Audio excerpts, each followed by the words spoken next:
我们在坟场发现了他的身影。哦，那家伙终于敢现身了。哼，不怕死吗？库罗德，那就不惜一切代价将他抓过来。遵命。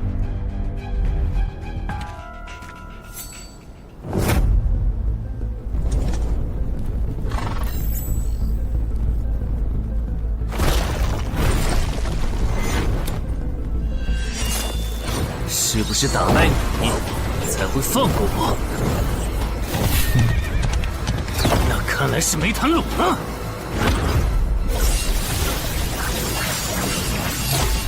手下躲不掉，也来不及格挡。这就是你的实力。还没分胜负呢。敬酒不吃吃罚酒，那就把你变成亡灵带回去。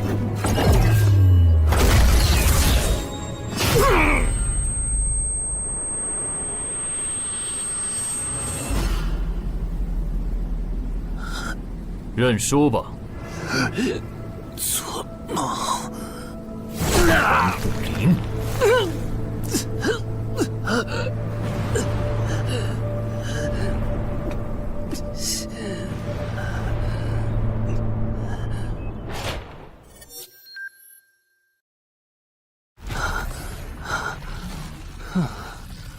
还好只是梦啊！等等，啊！不是，这地下室入口，竟然真的上到我家里来了！2030年，世界各地相继出现地下城入口。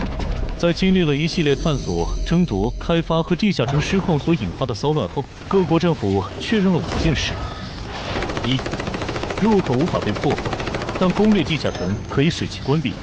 2. 如果未能在规定期限内攻陷地下城，那么该地下城入口将翻转，地下城内的怪物将涌入这边的世界。3. 步入地下城并存活的人类将成为冒险者，自此踏上超凡之路。4.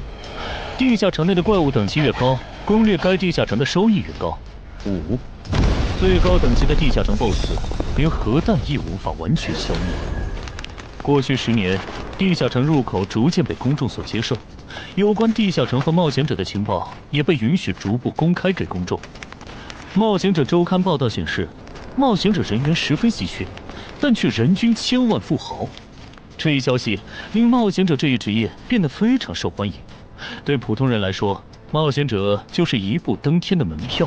所以你过去3年的冒险家生涯，为你赚取了超5亿的财富。当然，对于刚刚成为传说级冒险家的我来说，这只是个开始。但少有人知道，每一位高等级冒险者的背后，都有许多普通冒险者和无辜平民的牺牲。而我们的主人公陈海，恰好是知晓这一秘辛的少数人。你还真是给我出了个大难题啊！能让人一夜暴富的地下城，可对我来说也没啥用啊。毕竟我又不缺钱，而且我记得地下城的死亡率好像很高，搞不好我会死。要不把它上交给官方冒险者协会算了，说不定可以换点特别的好处。嘿嘿嘿嘿。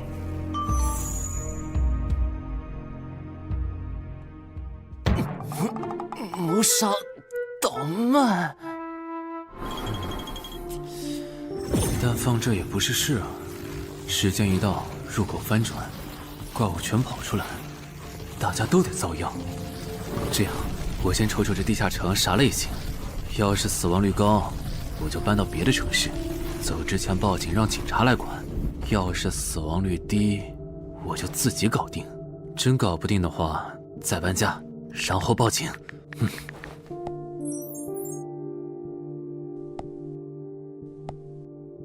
嘿，运气不错，是 Level 2的狩猎型入口。地下城入口的等级可以靠入口的规模判断。陈海家的入口太小，只能是入门级。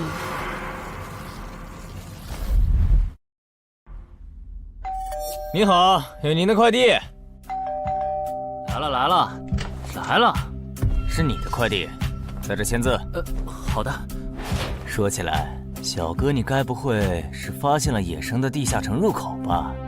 不然，为什么要网购锁子甲？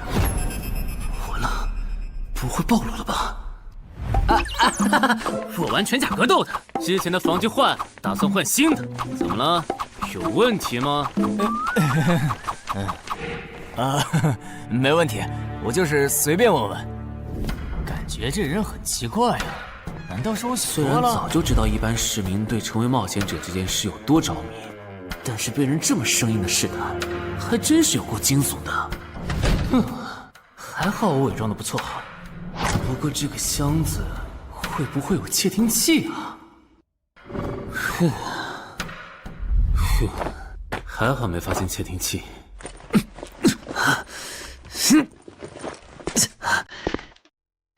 脸重，还有胸口也有一点点闷。怕眼镜在战斗中不方便，从而携带了隐形眼镜。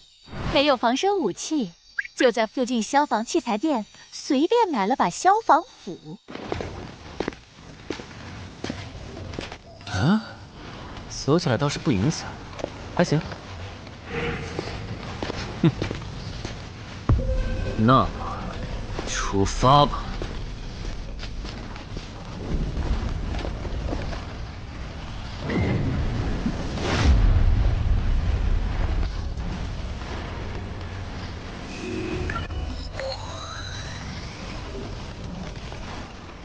啊，不是地区地形吗？那看来我的首战对手大概率是豺狼人了。讨厌，这套锁子甲没白买。说起来，根据官方提供的情报，新人进入地下城后会激活冒险者面板，脱离条件也会出来。我的呢？来了。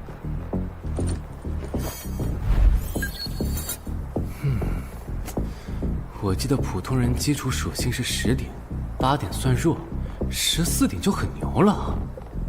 我不咋锻炼，力量和敏捷才9点，很正常。但智力有16点，真没想到啊！虽然智力和魅力是前期最没用的属性，但16点的智力，就算是协会或者财团内部也不多见吧？膨胀了，冷静，看一下地下城的脱离条件吧。脱离条件：杀死任意一只潮汐鱼人。通关条件是全灭一个潮汐鱼人小队。等一下，为什么是鱼人啊？我水产过敏啊！就不能给我安排点正常的对手吗？啊！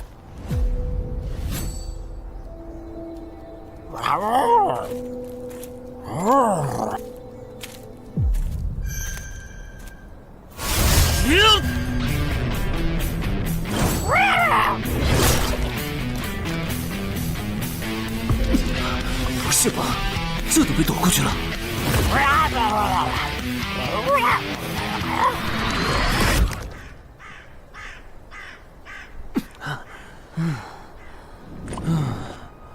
不是，这个地下城的难度标注是不是搞错了？一个落单鱼人就能把我打得差点翻车，如果遇到满编的鱼人小队，我岂不是要就地归西？啊，等级增加了。Level 2菜鸟，我的称号我与潮汐鱼人5-5开，这玩意儿侮辱人是不是？算了，今天就到这里。还是等我请个健身私教，把基础属性练上来了，再来挑战这个地下城吧。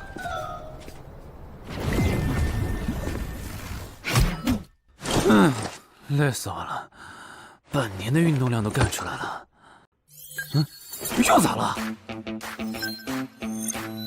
哦，任务结算呢？我记得地下城的任务结算好像也能爆出奇物的。嘿嘿嘿，我的要求也不是很高，给我瓶加属性的秘药就行。菜怎么了？谁还不是从菜鸟过来的？气死我了！罢了罢了，有总比没有好。让我看看这个保温杯有啥功能。该物品每天可以凝聚500毫升纯净水，可升级。这垃圾东西谁要啊？气死我了！你好，我预约了安教练。哈，您就是陈海先生吧？安教练已经在 VIP 室等您了，请跟我来。好的。没想到东山这样的小地方，竟然也有专门为新人冒险者和冒险者候补提供塑身服务的健身教练。冒险者的6大基础属性中，力量、敏捷和体力是可以通过锻炼得到显著增长的。这一年的健身费也太贵了，都和我一本新书的版税差不多了。不过只要能让我的身体素质在短时间内得到显著提升，陈海先生，这点钱就花得值。陈海先生，您之前有过健身经历吗？没有。那为什么要花这么多钱请安教练？新手打基础的话，请普通一点的教练就够用了。还是说，陈海先生，你已经成为了新人冒险者，比较赶时间？这旁敲侧击的，还真是够直接的。哼，有条件的话，那肯定要请最专业的，以冒险者为目标，普通教练不能算是好的选择。这样啊？我总不能和你说实话吧？那您应该能和安教练聊到一块儿去。东山市最好的健身教练会是啥样的？好紧张。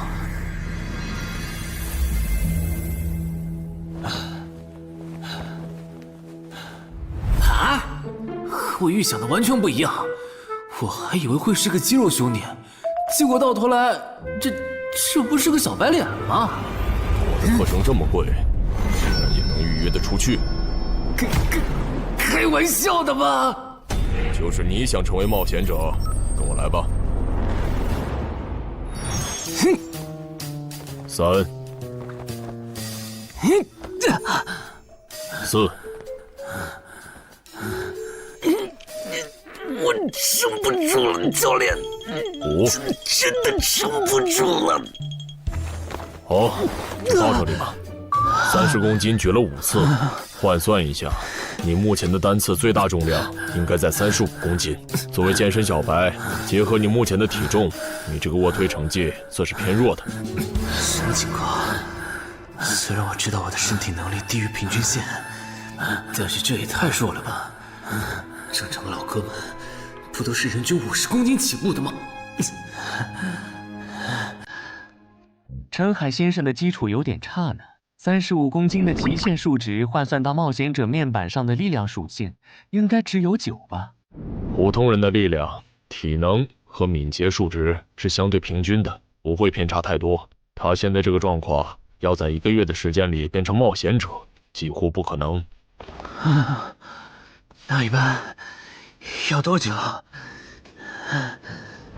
这个看你，如果天天练的话，差不多1个季度就能达到3个11了。这个11是你成为冒险者后面板上给出的约束，换算下来的话，就是比普通人略强。明白了。所以，办卡吗？那就先办一个季卡吧。我去哪儿交钱？转给我就可以了。好耶，以后撸铁不孤单了。认识一下，我叫徐茂，是健身馆的签约冒险者，以后多多关照。我叫陈海，畅销书作家，您也多关照。说起来，一般只有家境很好或者跟协会签了长期合约的冒险者，才会找安教练这样的专业教练。因为我不缺钱呀，我写畅销书赚的钱，在东山又花不完。既然以冒险者为目标，那肯定就要找最好的教练，打最牢固的基础。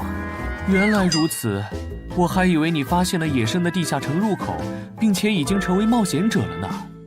作为前辈，我得教你一些冒险者之间才流通的基础常识，免得你以后被人坑了。冒险者首次下地下城时，表现好能得个称号，带不带都行。要是带了会有加成，但也会被其他冒险者盯上。有些专找低等级地下城入口的猎人，就爱顶着称号在可疑的人边上晃悠。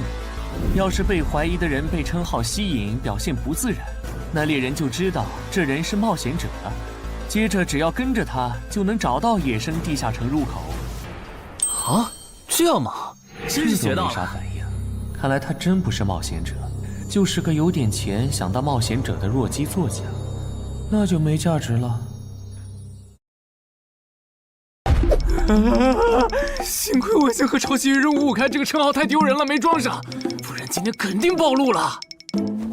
安哥那边应该已经快拟完你的健身合同了，咱们过去吧。好的。国内有名的畅销书作者，还是专门写冒险者题材的。怪不得他有财力和动机买我的课，是想把身体数据打磨上去以后进军冒险者行业吧。而且他对课程的学期也没有明确要求，不像是发现了野生的地下城入口需要快速通关的样子。确实，程海是冒险者，或者他发现了野生的地下城入口的概率确实很低。这样，如果徐茂带着他回来的时候，他的注意力没有放在我的头顶，那就走正常流程吧。如果他有异常，那就别怪我了。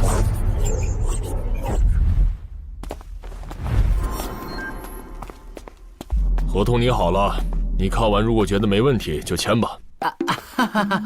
好的。怪问，不是吧？连健身馆的3A 级教练也……这边。那小子刚才看我的时候表情正常，视线也没停留在我头顶的称号上，看上去不像是刚发现地下城入口的小白。徐茂，你没做多余的事吧？怎么会呢？我可是健身馆的签约冒险者。那就没有持续关注的必要了。签好了。这份是您的，请收好。等下安教练会带您做体能测试。好。行吧。和我判断的差不多，你的体能也偏弱，敏捷测试就不做了。接下来的1周，我们主要做力量和体能塑造。你一般什么时候有时间？什么时候都有时间。行，那明天上午10点来健身馆找我，早饭别吃太油的。没想到国内规模最大的健身机构竟然会干这种勾当，依靠对新人冒险者和冒险者后补的身体塑造业务来钓鱼。如果我今天的演技再差一点，就要被他们瞧出问题，吃干抹净了。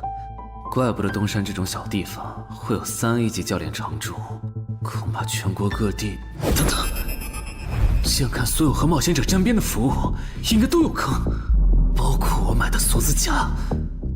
还好我当时觉得在同一家店购买防具和兵器的行为有点不打自招，不然网购锁子甲的时候就暴露了。看来我还是低估了冒险者这个职业的潜在风险。得调整一下计划了。原本想着等锻炼的差不多了以后再来挑战这个地下城，但没想到现实世界如此残酷，针对低等级冒险者的坑到处都是。虽然今天运气好避开了一个坑，但我总不会每天都有这么好的运气吧？只能冒险来地下城提升冒险者等级了。这次的脱离条件是鱼人眼珠吗？对了，不知道昨天那只的眼珠可不可以？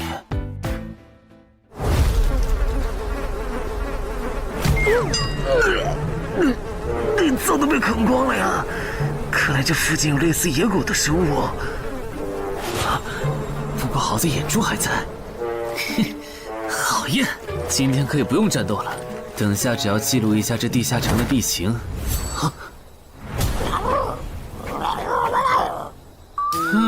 鱼人呢？我还以为是什么呢，吓我一跳。只是一只落单鱼人的话，我根本……一只还好，2只我肯定打不过呀！快润！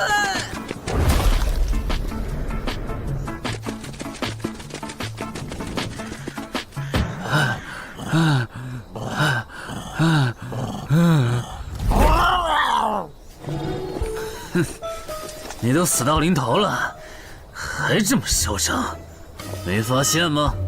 你和你的同伴跑散了。哼哼，现在换我来进攻了。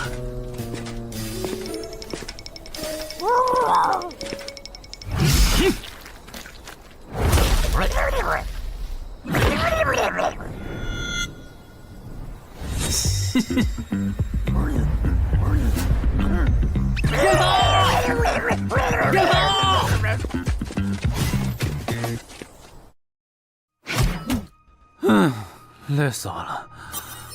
不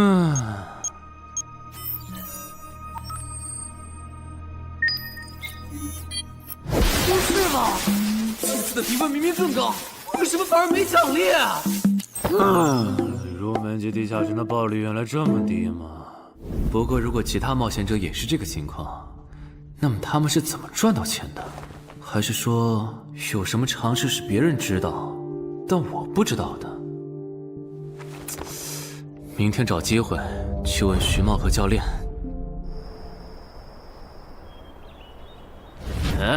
徐茂和安教练还没有来吗？徐茂去隔壁室了，大概要过几天才会回来。安教练今天临时有事，得中午才能来。好吧，那我先去 VIP 室做体能训练。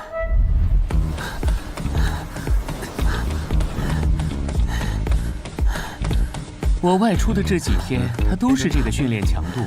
对，那可真够拼的。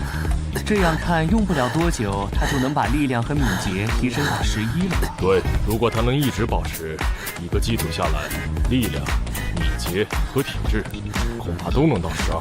说起来，教练你就没考虑过把他吸收进健身馆吗？这种有钱又有行动力的好苗子，只要不出意外，以后绝对能成为中间冒险者。你回来之前我就问过了，但被他拒绝了。他想通过黑市的路子成为冒险者，然后当独狼。陈海，你这也太拼了，练这么猛很容易受伤的。还是说你打算今年就成为冒险者？能尽早成为冒险者，肯定要尽早。拖久了，以我的财力恐怕就上不了车了。毕竟时间越往后，冒险者名额的价格也就越贵。倒也是。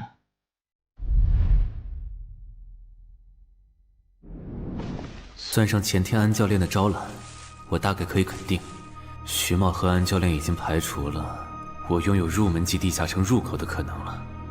接下来可以找一个合适的时机。发什么呆呢？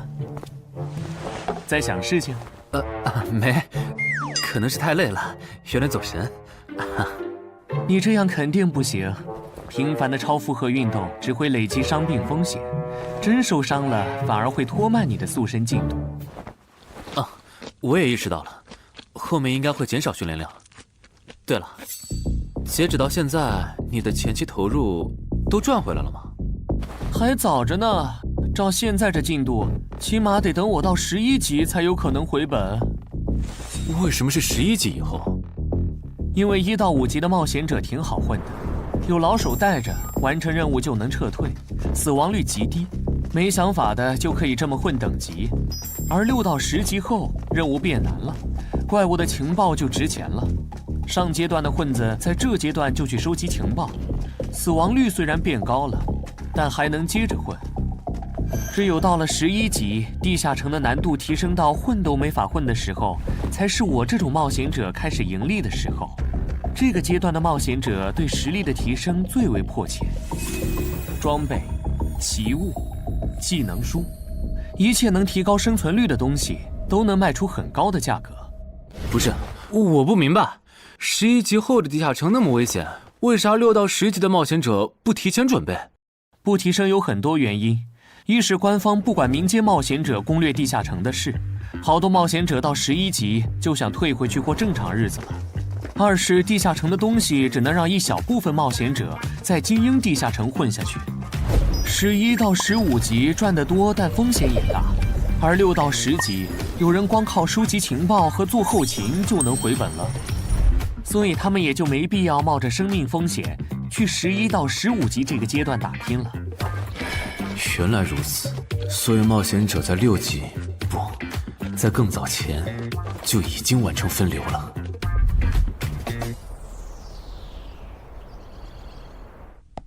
哼，真是学到了，怪不得我在论坛上很少找到有用的情报和攻略，原来有很多人靠卖靠谱攻略和情报赚钱。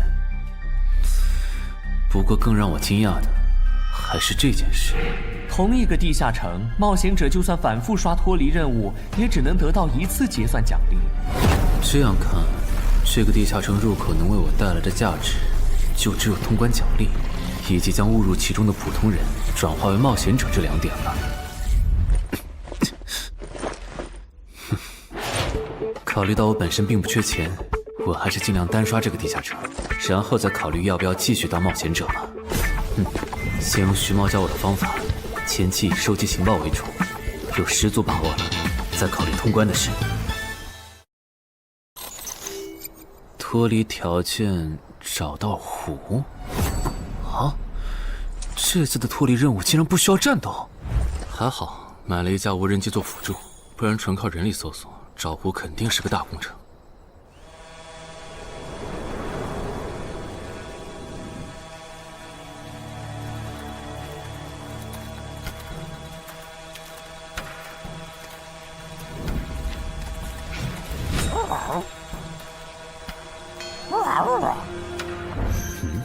这是什么？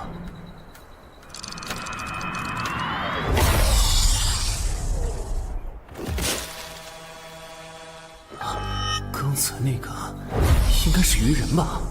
虽然外形和气场和我之前遇到的鱼人有很大差别，但他应该也是鱼人，只不过等级应该更高。算了，先不管他。等我完成了脱离任务，再回来找那只橘红色鱼人。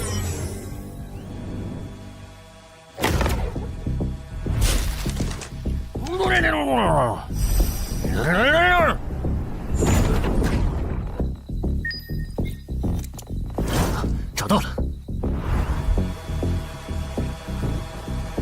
哼，怪不得森林地形的地下城会刷出鱼人这种怪物，原来森林深处藏着一个这么大的湖吗？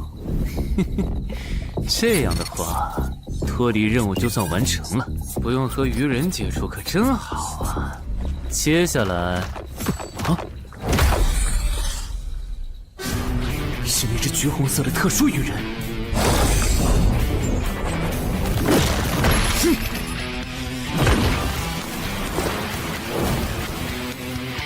幸亏我刚刚反应快，不然可就重伤了。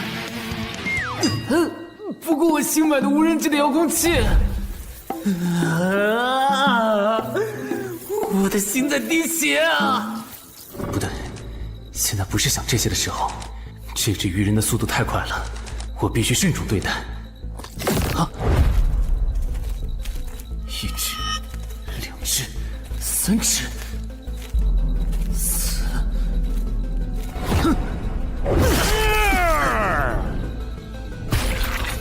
好险！什么情况？这个人怎么还没死啊？如果不是穿了锁子甲，我这条胳膊估计就废了。这家伙真的是新手级冒险者会遇到的对手吗？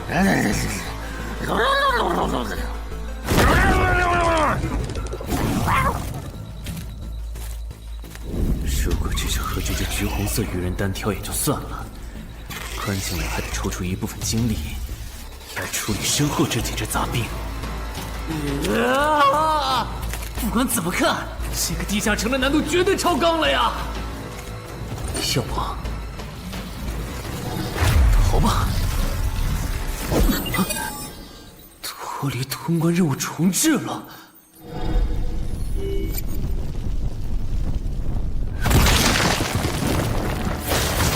我说全岁，你这样很像是在虐尸出气。有吗？归根结底，还不是这只哥布林太弱了，扛不下我的拳头。能扛住才怪呢！明明只是 Level 5，却有着不下于 Level 9冒险者的综合实力。你这样的怪物，在入门级地下城里，怎么可能会遇到对手嘛？有的哦。如果我能遇到传说中的 bug， 那就能在低等级地下城里遇到下一阶段才能遇到的强力怪物。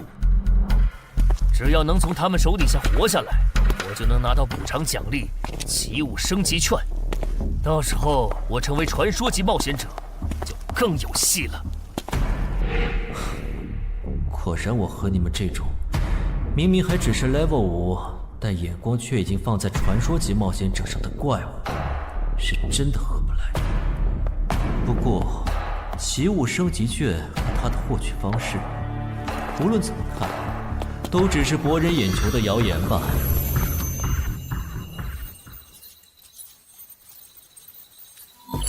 在高战力异常鱼人个体的追杀下活过3分钟，任务完成后将得到额外补偿，奇物升级券。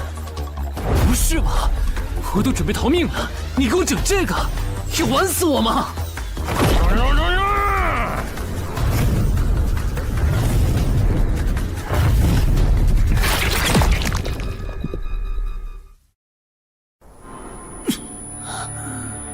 我这算是逼上绝路了吧？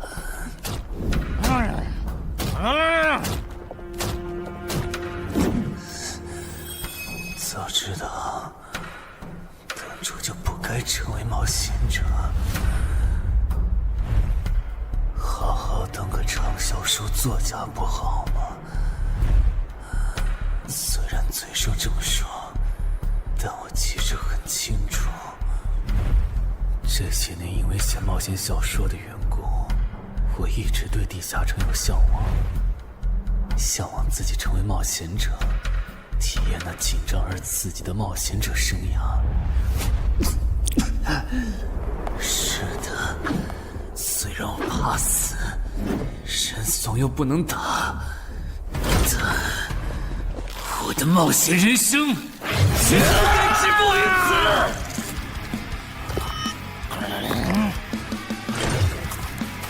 想想，我现在还有什么牌？我现在还能打出什么牌？使用称号，我与潮汐鱼人5开。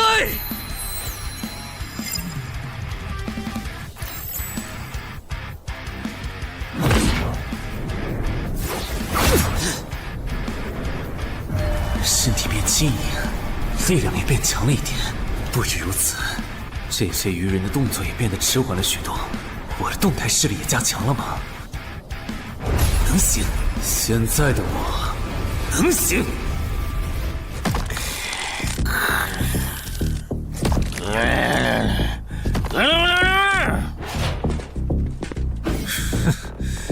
没想到高级鱼人说的话，我竟然能听懂。就剩你了，头目。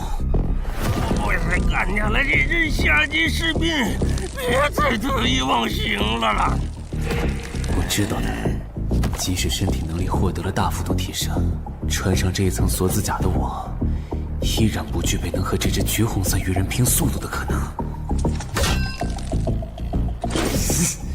机会只有一次，利用鱼人直线攻击和我头部暴露的弱点，对方的进攻方式、路线和目标都已确定。我要做的就是舍弃头部的防御，用它做诱饵，争取到一次以伤换伤、重创对方的机会。如果这一次机会我没有把握住，那么吃到教训的他，必然不会再给我翻盘的机会了。这种生死皆在一瞬间的体验，真让人血脉喷张，沉醉其中，无法自拔。就是现在！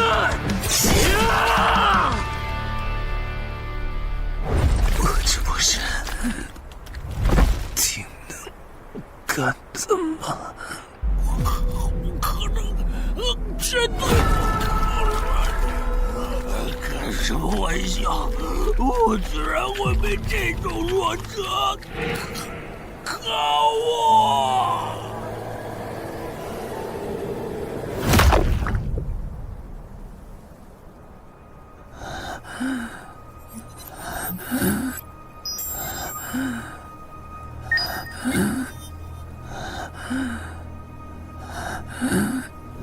这下总不能还判定我是菜鸟了吧？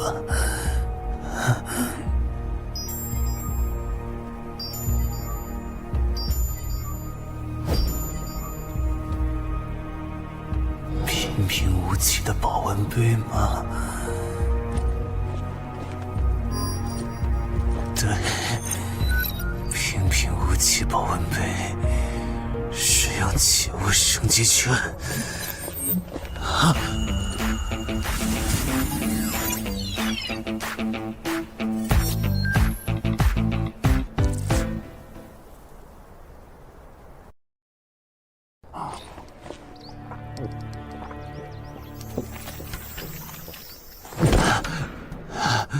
活过来了。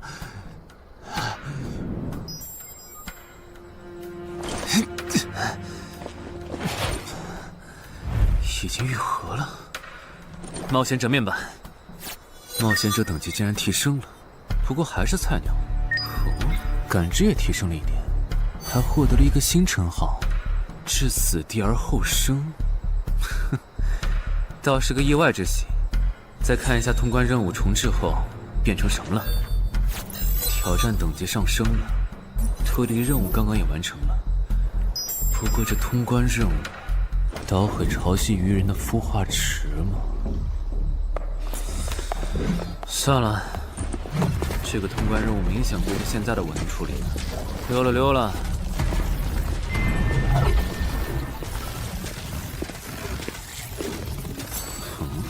是错觉吗？怎么感觉这个地下城入口变大了？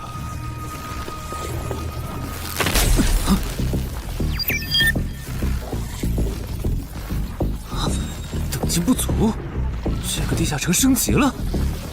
这么看来，我刚才完成的脱离任务，其实来自更高等级的地下城。怪不得任务难度提升了那么多，脱离任务掉落的奖励这么丰厚。隐藏之眼，我没记错的话，论坛上有个大佬，好像一直在强调这个东西的稀有性和重要性来着。哼，那必须要转职啊！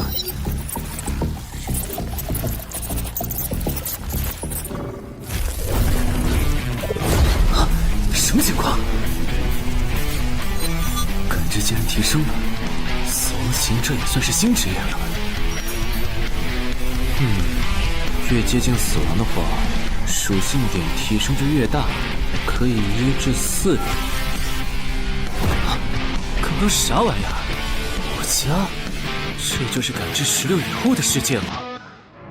即使闭上双眼，我的大脑依旧能够准确勾勒出客厅每一角。真不敢想象，20点感知的人类眼中的世界又会是什么样子。说起来，我与潮汐鱼人555开这个称号的效果，刚刚在地下城已经体验过了。这个至死地而后生的称号，效果又会是什么呢？被逼入绝境以后，就能得到力量、敏捷、感知，每个加4点的加成。这个称号的触发条件和死亡行者的触发条件差不多哎。等等，也就是说，死亡行者搭配至死地而后生，极端条件下可以给我带来8力量、8敏捷、9感知的提升。哈哈哈哈哈！这也太超模了吧！胆子再大一点，以后遇到打不过的敌人，我完全可以靠自残触发效果让属性提升。等干掉敌人以后，再用稀奇古怪的回血药水把状态拉回来。而且回血药水的用处也不止于此，有了它，我再也不用担心健身过度肌肉拉伤了。反正每天都能回一次血，完全可以想怎么练就怎么练。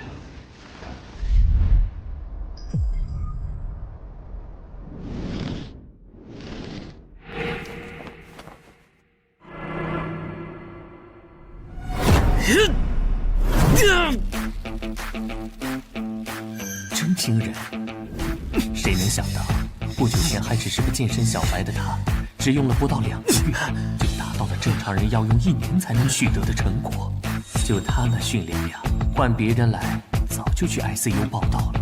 但他一通瞎练下来，还能活蹦乱跳，这说明他体质很牛啊，至少有16，甚至都有可能17或者18了。安教练，你这次是看走了眼呐。陈海还在练呢。啊，恭喜啊！你现在的力量、敏捷应该已经到达12点了。以你现在的身体素质，准备充分的话，是完全有能力完成新手级地下城的脱离任务的。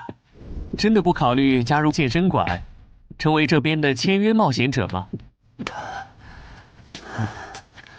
我可不想当一个会被合约束缚的冒险者。那真是太可惜了，我还以为能和你成为同事，以后一起攻略地下城呢。不是同事，也能一起攻略地下城啊。对了，我打算从散人手里购买冒险者名额，这方面你有什么忠告吗？忠告吗？不是同事，也能一起攻略地下城啊。对了，我打算从散人手里购买冒险者名额，这方面你有什么忠告吗？忠告嘛，那我推荐你去找散人联合。散人联合？我没记错的话，他们好像是国内最大的散人集团吧？对，如果你想走黑市的路子购买冒险者名额，那么我只推荐你选择由散人联合提供担保，或者他们自营的低等级地下城入口。为什么？我感觉找独狼冒险者明显更好啊，省钱又省力。因为涉及到冒险者名额买卖，无论买方还是卖方，其实都存在巨大的交易风险。卖家怕遇到伪装成萌新的入口猎人，买家怕交了钱对方不办事。但有散人联合的介入就不一样了，虽然他们的佣金很高，但是作为冒险者资格、地下城相关产出生意的龙头，他们为买卖双方提供的契约书还是很值得信赖的。原来如此。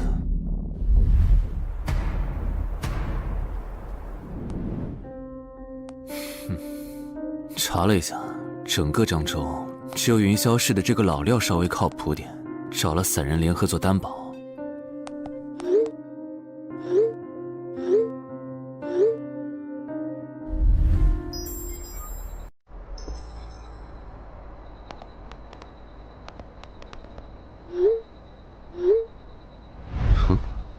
这边，云霄老司机，没错，你就是爱写作的东山市民吧？你好，就差你了，快跟我来。签完契约书以后，我好带你们去地下城。好了，契约的内容分3项：一，交易完成前尾款将由我方承担；二，双方都不能做出违反安全协议的行为；三，不能向任何人暴露此地下城入口的具体位置。诸位对契约内容有疑问吗？没有。没有。没有。那么，契约成立。手臂在发光哎！哟，好神奇啊！好了，我的工作完成了，希望以后还有机会为诸位服务。等下大家再跟我走一段路，我带你们去地下城入口。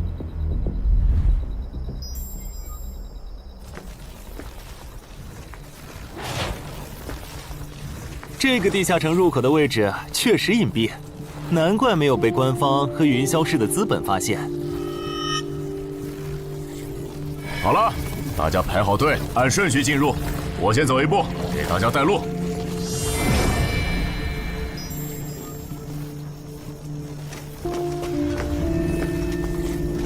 这批新人怎么样？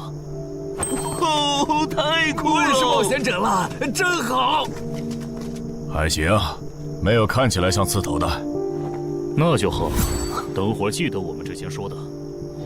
卖家原来有2位吗？好了，大伙儿看向我这里，学着我的样子对空气喊：“冒险者面板！”冒险者面板！大家可以在冒险者面板的个人信息栏查看到自己的基础属性，往下滑动，可以在任务栏查询任务。不是吧？我的基础属性原来这么低的吗？冒险者面板上的内容只有冒险者本人才能看到，所以不用担心个人信息暴露的问题哈。麻烦大家把你们的脱离任务报一下，我这边做一个整理。任务吗？妖，这个物种，论坛的入门级地下城怪物图鉴里好像没有。这个地下城有问题。这个地下城该不会和我家里的那个一样，存在某种致命的设定吧？基于幸存者偏差，如果一个入门级地下城的怪物没有被收录进论坛的新手常见怪物图鉴，那只有2种可能：要么它确实很罕见，要么就是遇到它的冒险者基本都死在地下城里了。警告！警告！此人违反了安全条例，未说出正确的脱离任务。那个眼镜男说谎了？不是吧？这才哪儿到哪儿啊？就有人触发安全条例了？你听我解释，肯定是他出 bug 了。契约师的契约当然不是绝对的，但对你这样的菜鸟来说，它是不会出问题的。你的脱离任务绝对不是采集高价值草药，你骗了我们。他刚进冒险者圈子，不懂规矩，做错事也情有可原。您大人有大量，再给次机会吧，是不是啊？对，再给我次机会吧。下不为例。大家再说一遍自己的脱离任务哈，这次别搞错了。我的任务是找到湖中女妖。我是聆听女妖之声。我的是凝视女妖10秒。我的也是找到女妖。接下来我会带大家去女妖出没的林中湖泊，大家跟紧一点，别掉队哈。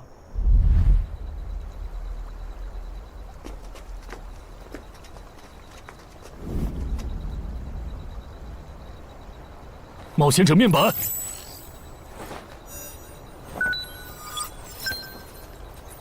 哎，他在干嘛？呼唤湖中女妖。他怎么知道这样做可以召唤湖中女妖的？这就涉及到商业机密了。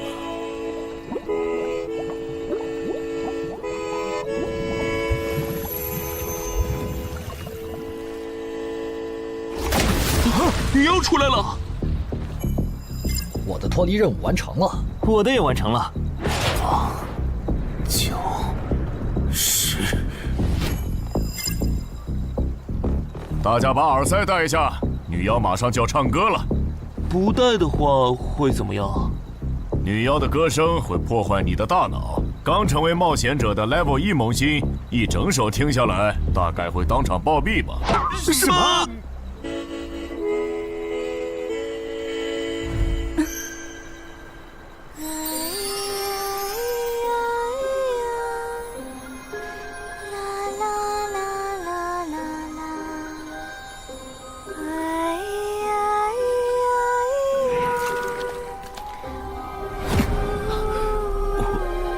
被醒了，就听了这一小会儿嘛。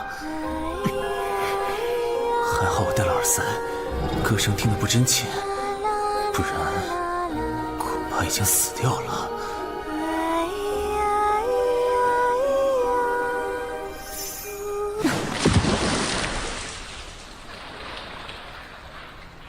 大家的脱离任务都完成了吗？都做完了，那咱们就原路折返回去了哈。搞笑，让我们原路返回？来之前我已经查过了，地下城里的植物和矿产都是很值钱的。你这么急着赶我们走，不会是想要独吞这个地下城的产出吧？我们可是付了钱的，为什么不能在这个地下城采集高价值草药和矿产来回血？等一下，咱们的契约书里可没有这条。但也没有不准我们完成脱离任务后采集高价值草药和矿产的条例吧？原来冒险者还可以在地下城内采集草药和矿产的吗？你不知道吗？其实大部分冒险者并不具备通关能力的，他们主要的盈利方式就是搬运地下城内的物资和收集怪物情报。你是觉得脱离任务已经完成了，我们又碍于契约不能对你出手，所以可以发难了是吗？不然呢？真是笨蛋！但有一点你没考虑到，那就是我并没有和你们签订契约啊。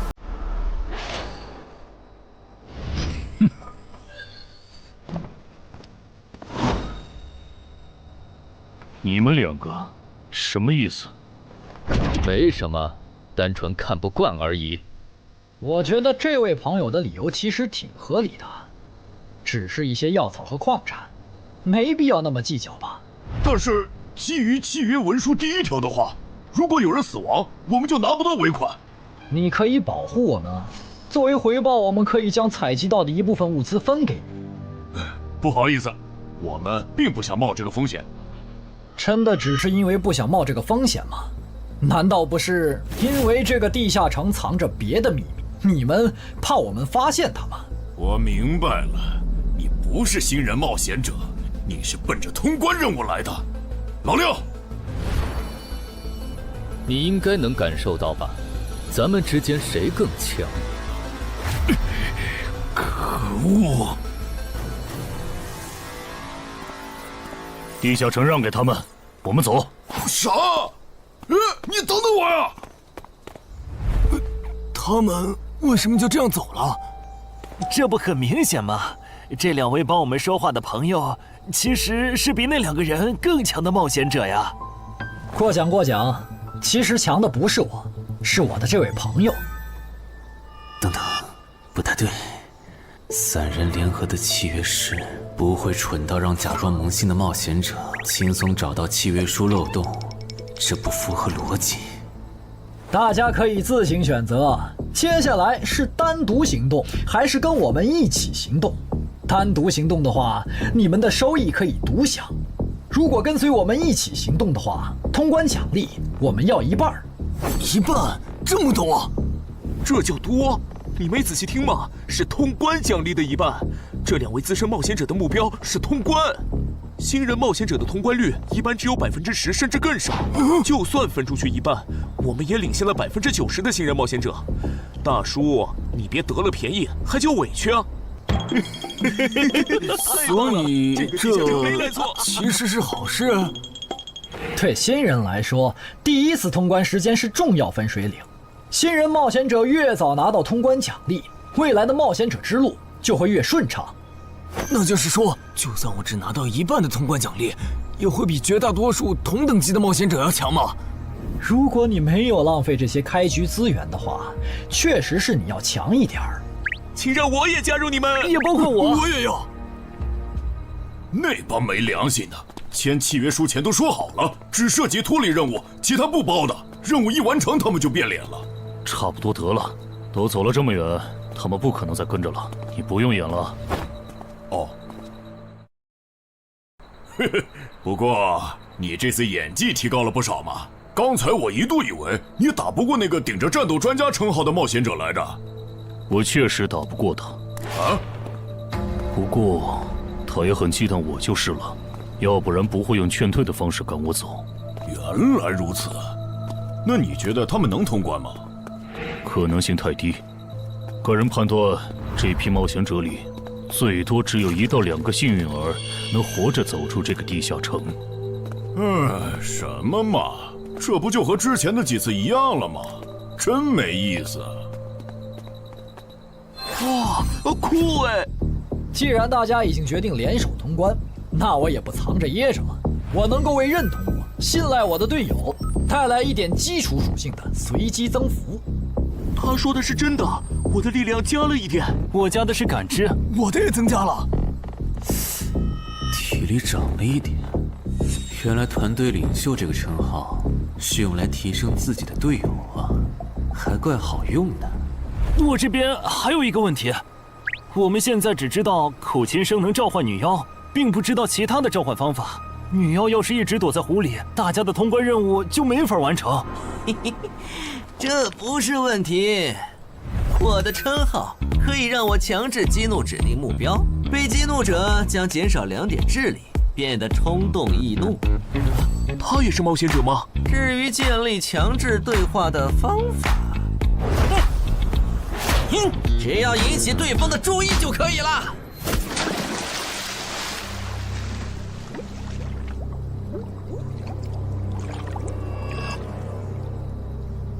蠢货，你过来呀！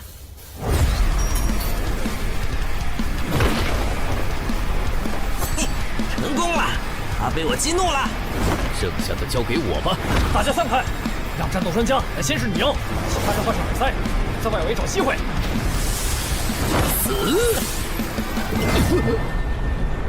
穿过去！开什么玩笑？竟然是灵体！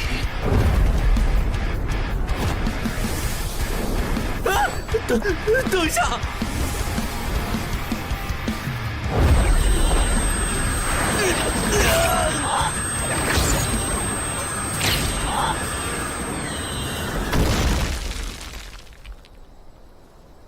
还好有耳塞，只是鼻子出血。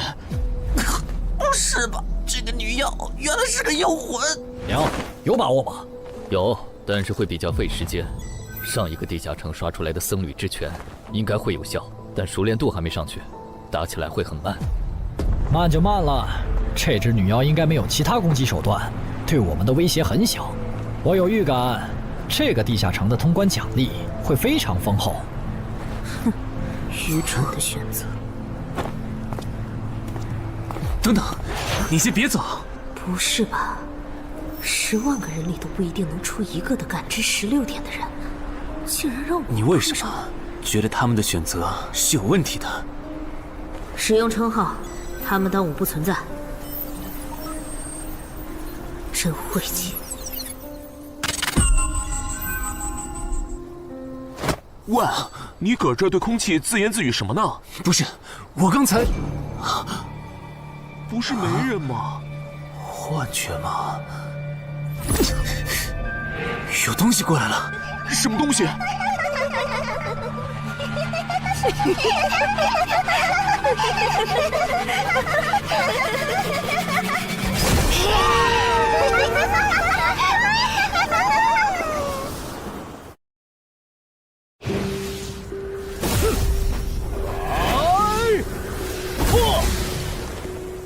有效果了！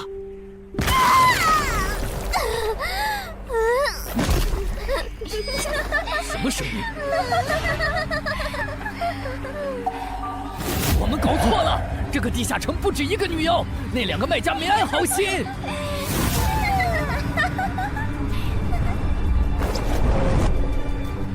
不是吧？这也太多了！不行，这个数量，耳塞已经没用了。还傻站着干什么？跑啊！为什么总是让我遇到这种事？天寒子爷那时候是，现在还是。看在你老婆和女儿的份上，我觉得应该放过你。谁叫我最喜欢看别人抱憾终身，活在憎恨和痛苦中的样子呢？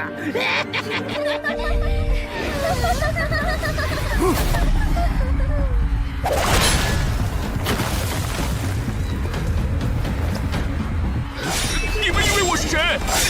给我滚开！妈妈，我错了。来呀，也不怕你们，来呀！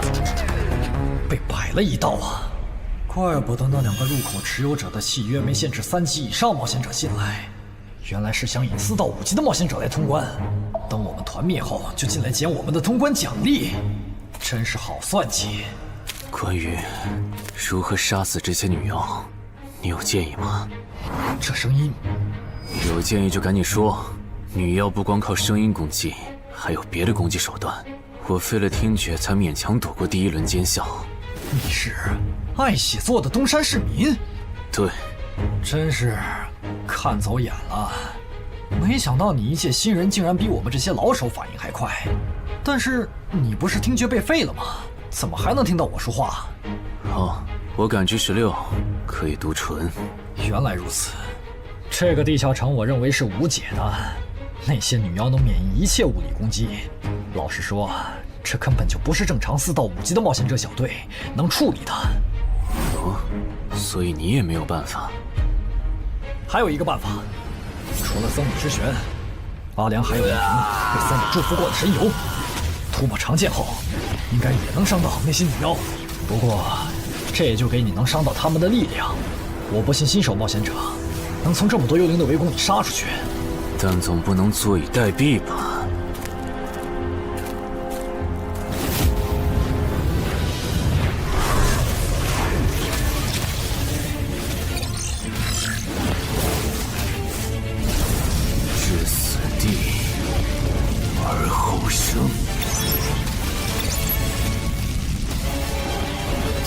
能听到吗？我问过你的同伴了，他跟我说，要通关必须从你那里拿到被僧侣祝福过的神油。通关吗？能帮我拿一下吗？不好意思，我眼睛瞎了，恐怕没办法操纵冒险者面板取出你要的东西。这样吗？不过，我还有一个办法可以让你得到它。什么办法？你干什么？就是以死后掉落的形式让你获取。其实我也不是非要那碗油杀人夺宝不可。20点的敏捷足够我甩开女妖逃出地下城了。我就是想试试能不能通关。虽然无论怎样，你都不可能活下来。喂，真的很吵啊！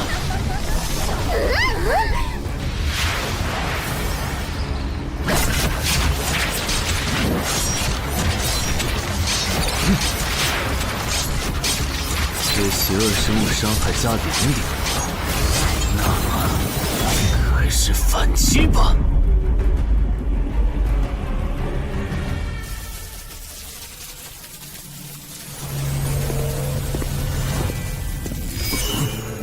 好像有人从里面走出来了。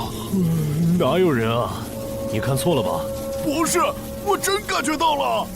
果然，他们那不能攻略的地下城设陷阱，引同等级冒险者来做通关任务，把人坑死在里面，接着捡掉落的东西，或者等冒险者重伤出来就杀人夺宝。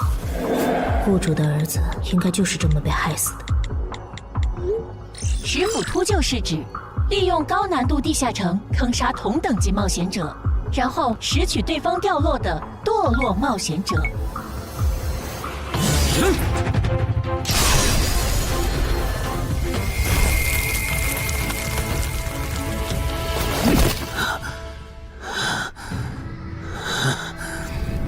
好险！如果再多几只女妖，我恐怕就要被逼出回血药水这个顶牌了。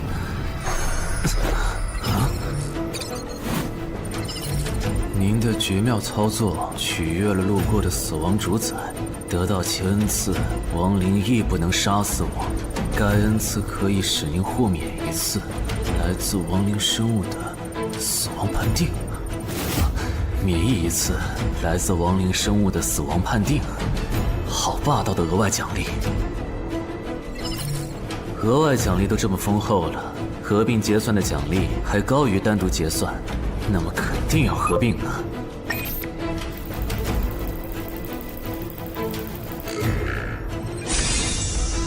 哼，果然，除了稀有级奇物和新称号以外，还给我报了2个专属技能。这个地下城的奖励太丰厚了，难怪它的难度如此超标。爱写作的东山市民，你还活着吗？怎么没声音了？哼，差点把他给忘了。你现在感觉如何？能站起来吗？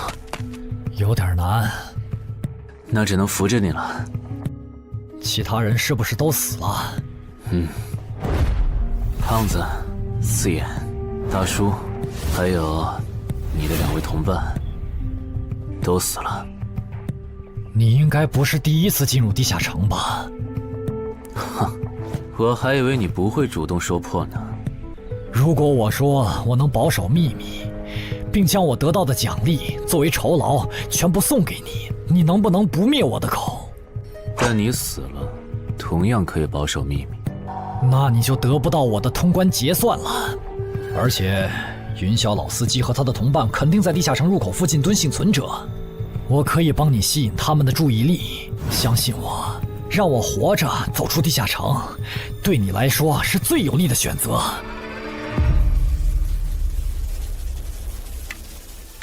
看到了吗？这才是真有人出来了。哎呀，刚才那次算我看错行了吧？等等，地下城在坍缩，他们通关了。不对，小心右边的冒险者，他绝对不简单，肯定是狼。先干掉一个弱的，接下来到你了。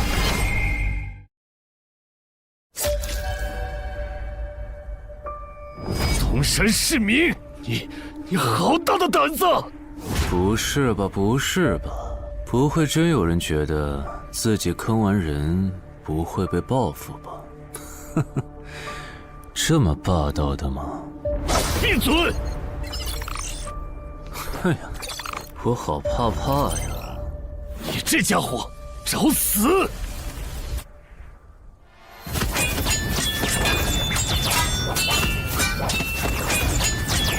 这俩人相互厮杀的程度，有些7级甚至8级的冒险者都没这么夸张的速度。不可能！带上这个称号以后，我的速度竟然还是没你快，真是离谱他妈给离谱开门，离谱到家了！你的敏捷难不成有17，甚至18？可，你猜？冒险者面板！哼，不比速度了。不比了。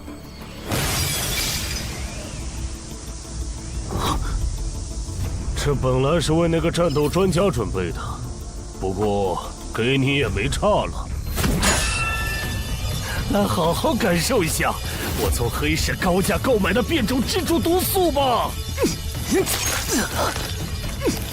什么嘛！你这毒套完全不行啊，比普通人还差！连反击的力气都没有了吗？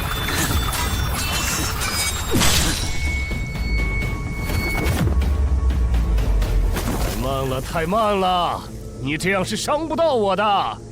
哼，蜘蛛毒，这就是你为我们准备的手段？怎么样，喜欢吗？作为7级地下城蜘蛛地穴的特殊产出，可以极大的削弱低等级冒险者的力量、速度和体力。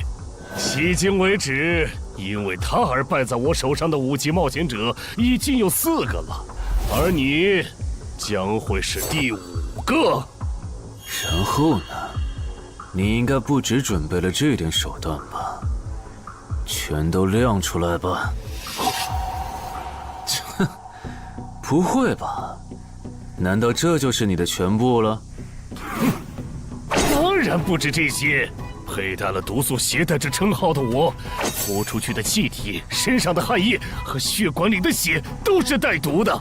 和我僵持的越久，你中的毒就越深。这战术太吓人了，在6级以下几乎是无解的。我明白了，是我高看你了，我还以为你藏着什么大招呢。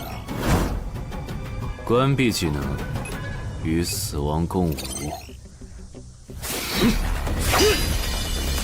不可能！怎么还有这么快的速度？你猜？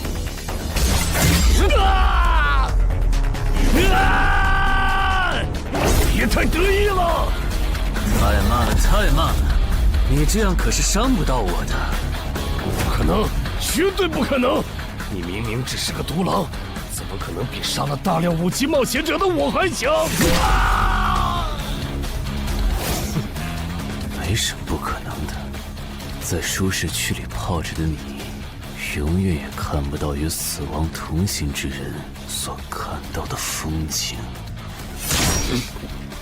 但是，溺死的往往都是会水的，散人只有劣势更弱小的散人，才能积攒出大量的财力和武力。我的路才是正确的。对普通人来说，或许你才是对的。不过，在我看来，与死亡同行之人，如果走到了极致的话，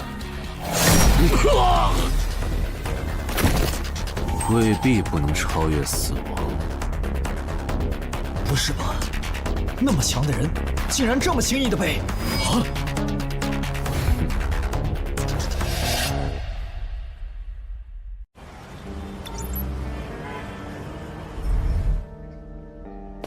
你这运气也太差了吧！啊，徐茂，你怎么来了？来看你啊！第一次进地下城就遇到了能免疫物理攻击的怪物，好不容易通了关，还被石斧秃鹫堵门。不过也多亏了这次经历，让我得到了置死地而后生这个称号。也是，还算幸运。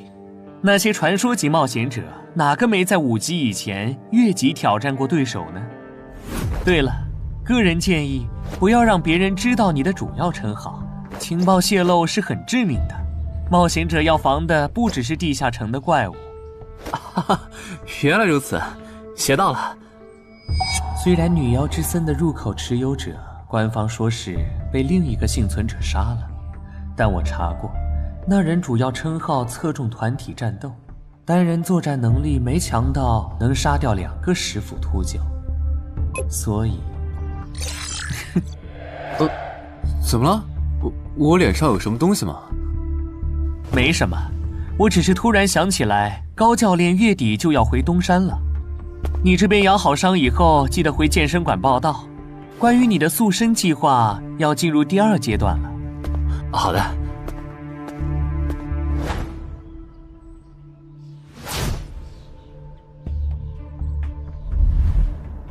你不打算做攻略型冒险者了？没错，这次地下城经历让我明白，我没当传说级冒险者的本事。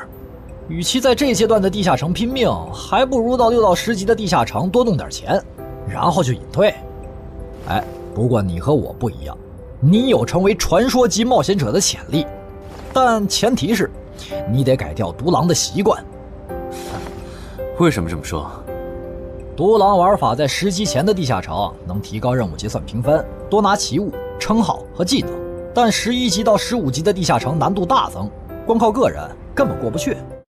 如果你想成为传说级冒险者，10级前就得组建自己的攻略团队，不然在11级到15级时，要么会掉队，要么就会被官方财团收编，就没机会再往上提升了。团队嘛，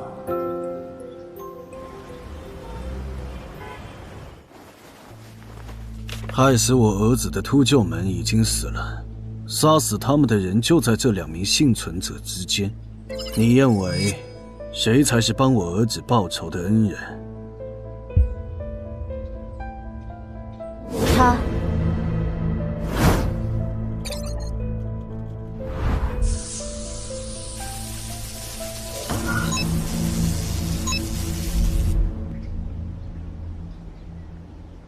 陈海，你就是女妖之森的通关者陈海吧？我们对你在女妖之森得到的通关掉落很感兴趣，你开个价吧。不卖。他说不卖，他不会真的以为我们是在跟他商量吧？那我换种说法，把你在女妖之森得到的东西交出来，立刻马上，不然有你好看。你们在干什么？不许骚扰我们医院的病人，走开！烦人的家伙来了，哥，我们走。切，真晦气。下次他们再来骚扰你，你就来找我。我哥哥是10级冒险者，他们不敢惹我。谢谢。不，该说谢谢的人是我。我的好朋友死在了女妖之森，你和王先生攻略了这个地下城，还铲除了用它钓鱼害人的秃鹫。原来还有这么一层关系啊！我和我死去朋友的家人都很感激你。总之，这是地下城暴走后的随机拉人现象啊！怎么还会拉我呀？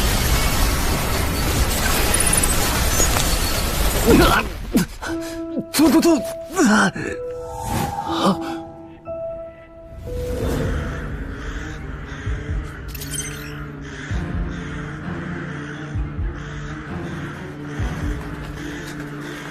大家不要惊慌，我们只是被拉入了翻转后的入门级地下城。不是吧？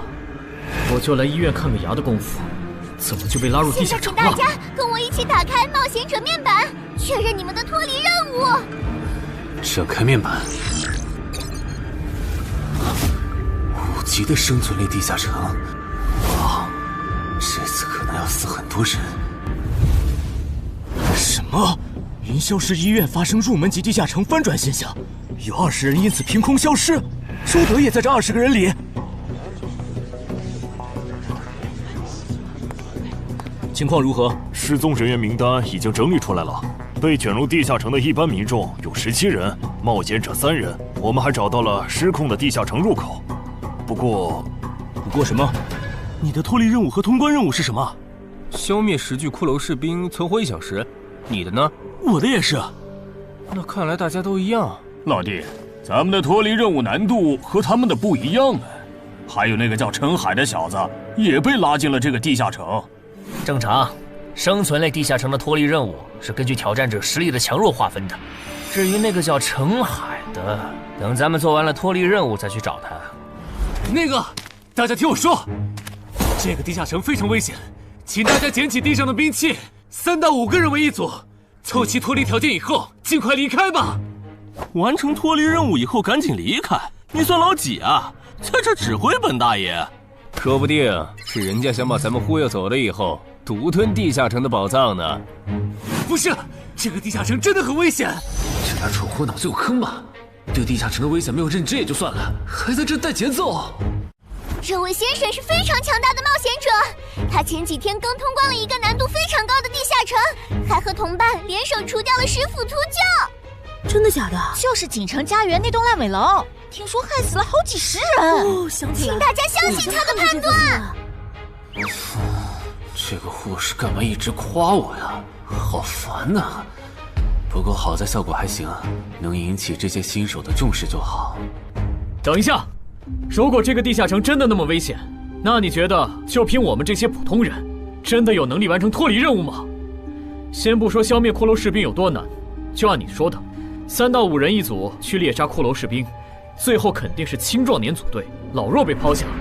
请问，你考虑过被剩下的人的死活吗？有道理。分开行动的话，士兵听起来就很大批骷髅士兵，那就死定了。很多人就是因为单走，才被地下城里的怪物杀死。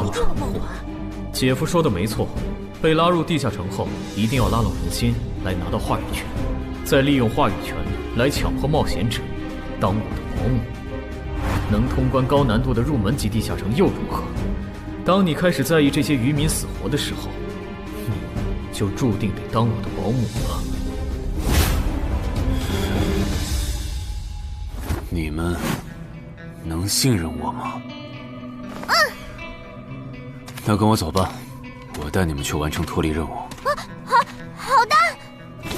谁允许你们走的？作为在场唯一一个有地下城攻略经验的冒险者，你难道不应该留下来保护我们吗？对呀，能力越大，责任越大。我看他就应该帮我们把脱离任务给做了。对，送佛送到西嘛。第一，我不是官方冒险者，我没有义务来保护你们的安全。第二，不要对我道德绑架，不然我真的不介意走之前打断你的腿，把你留在这里自生自灭。这人怎么这样啊？保护老弱不是最基本的道德吗？活该他不是官方冒险者，看来道德品质不过关。你们干嘛去？我觉得那个人说的很对，既然通关任务是存活1小时，那肯定是越往后越危险。对普通人来说，早点完成脱离任务离开这儿才是最优解。切，不走留着被你们道德绑架，免费当保镖吗？我们又不是傻子。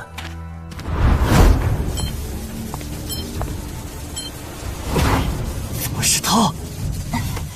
这个地下城有什么问题吗，尚科长？这个地下城最大的问题在于，接下来的1个小时，能有几个人活着走出来？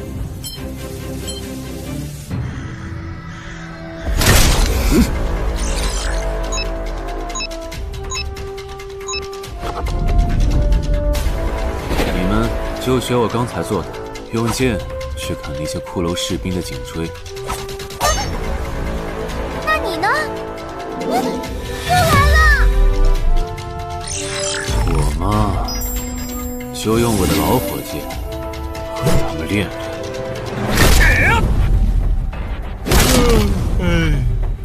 打完这批记得换班啊，老哥。好嘞。骷髅士兵不刷新了，看来并不是无限的。好消息是新人的压力小了，坏消息是我这样的老手完成任务更难了。这周围的骷髅士兵被咱们刷光了，换地方吧。好。受伤的人往后退，剩下的2人一组，交替清理从地里爬出来的骷髅士兵。再战40分钟，大家就可以回家了。好。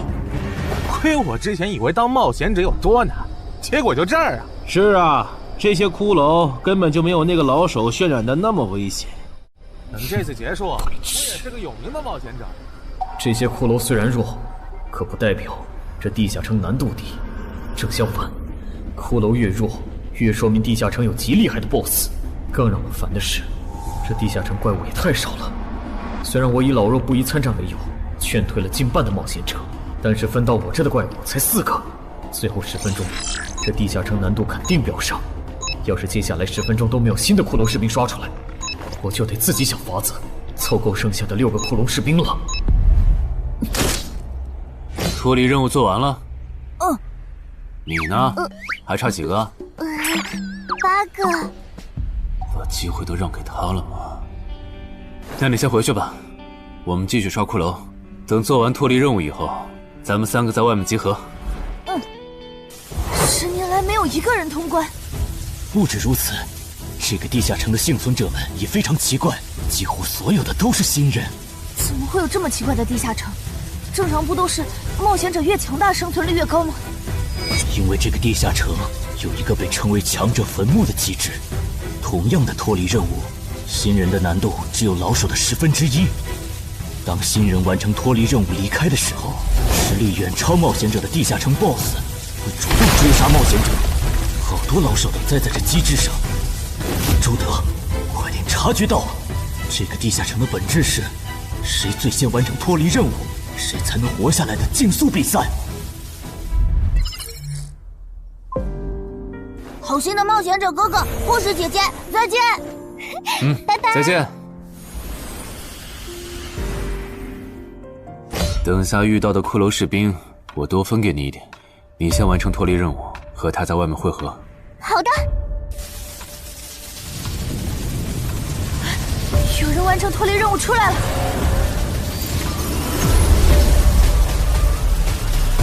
怎么是小孩子？有人离开这个地下城了。这个第2阶段是什么意思啊？原来是这么回事吗？这个地下城的本质是竞速。吕明、王志勇，你们2个跟我来。老弟，有个人完成脱离任务离开了，是不是那个叫陈海的人呢？不可能，先不说他还带着2个累赘，光冒险者们要杀的100个骷髅士兵就不好找。那会是谁呢？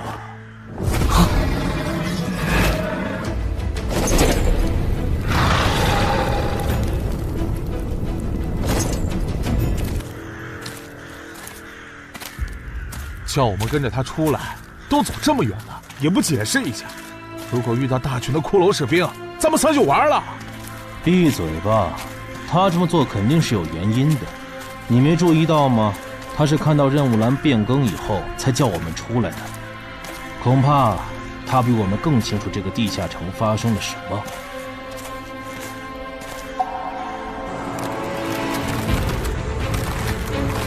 准备战斗！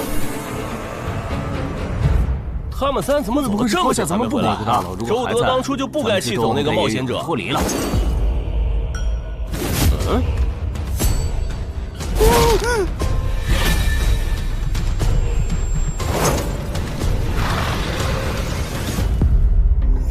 周德、吕明，你们2个王八蛋，竟然拿我当挡箭牌，用完就丢！你们这2个小人！你还差几个？3个。那快了，我们再找些小股的骷髅士兵杀，应该能赶上。等等，不对劲，幸存者的数量在减少，营地那边出事了。说什么？陈海哥，这个阶段是什么意思啊？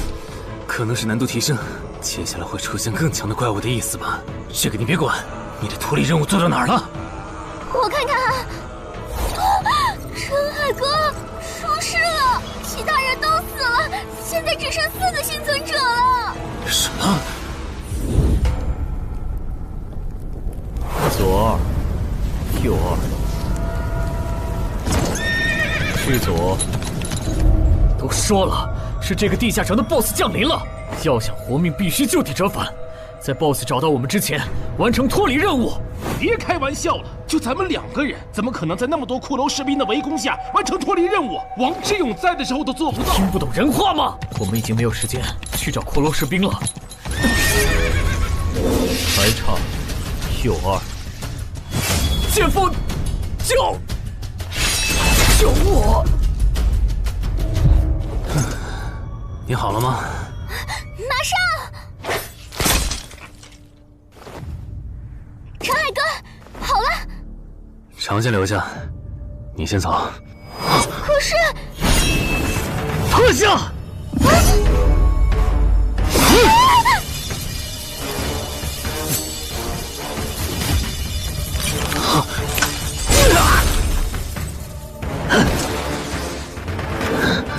好强！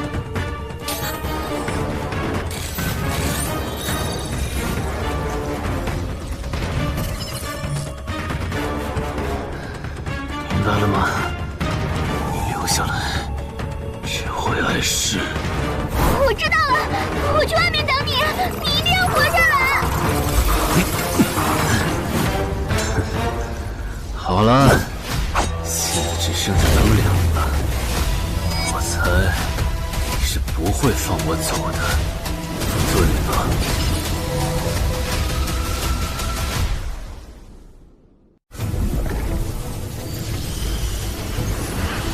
是护士姐姐。里面还有幸存者吗？有，但是陈海先生他……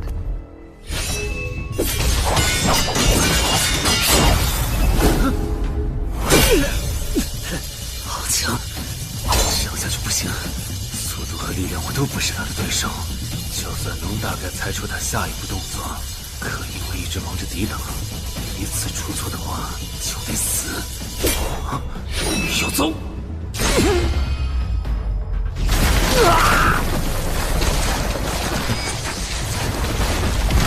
这么巨大的实力差，你还能跟我过几招？在我这儿撑这么久，了不起。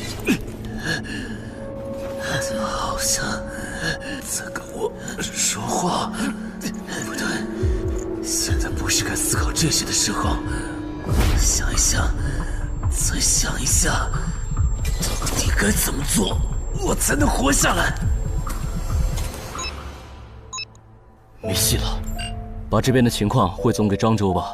就说云霄市医院地下城暴走事件，17名普通市民卷入，仅2名幸存，3名低等级冒险者卷入，无一生还。你在说什么啊？不是还没到时间吗？这才过去5分钟。就是。我能理解2位的心情，但是请不要再做不切实际的幻想了。这个地下城里的 BOSS， 就算是9级的我，也没有把握面对他能存活15分钟。你要等的人，哪怕是5级冒险者中的佼佼者，最多也就能坚持5分钟。你从地下城出来到现在都过去5分钟了，他还是没有脱离地下城，这意味着什么？你应该清楚吧？怎么这样？如果不是因为我们拖累了他的进度，护士姐姐，陈海先生肯定能活着离开这个地下城。都是因为我们。是啊，全都是因为你们。如果没有那个多管闲事的冒险者帮你俩完成脱离任务，周德才是最有可能活着离开这个地下城的人。我出去冷静一下，这2个新人的登记工作交给你了。那这个地下城入口怎么办？人都死光后，入口会在半小时内关闭，接着随机出现在世界某个地方。当然，如果你实在不放心，也可以盯到最后。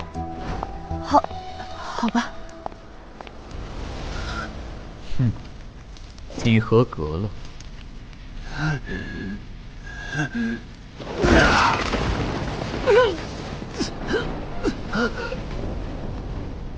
我很期待你成为亡灵后的表现。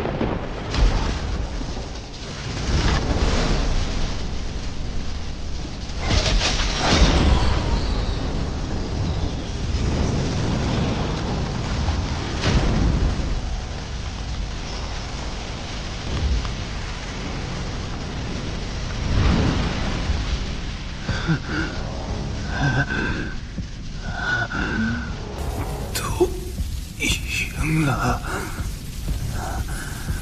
对这个 BOSS 来说，完整的我更有价值。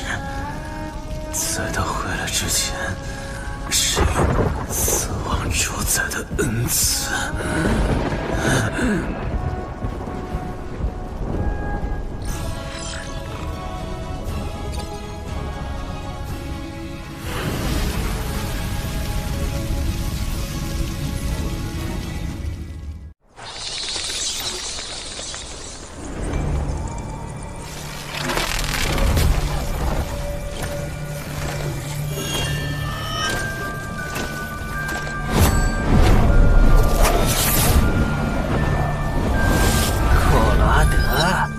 不是被大军派去坟场征兵了吗？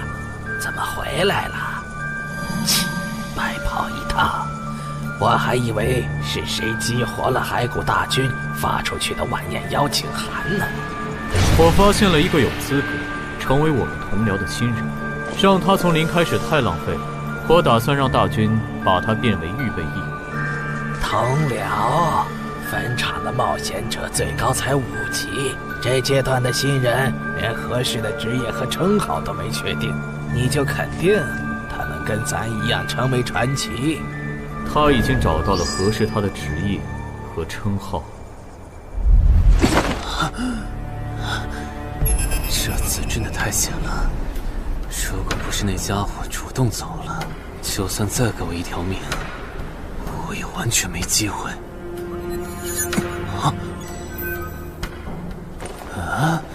通关任务都显示完成了，为什么没有弹出来脱离选项？不会是必须完成脱离条件以后，我才能离开吧？在那个怪物意识到我没死之前，那得抓紧了。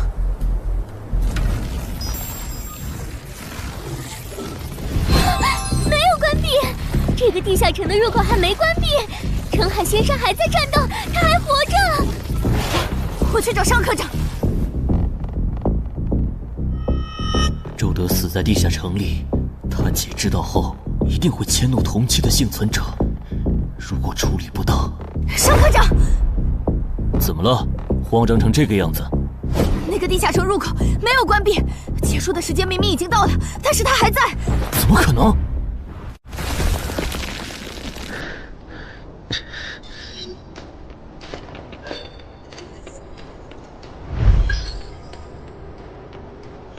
合并结算。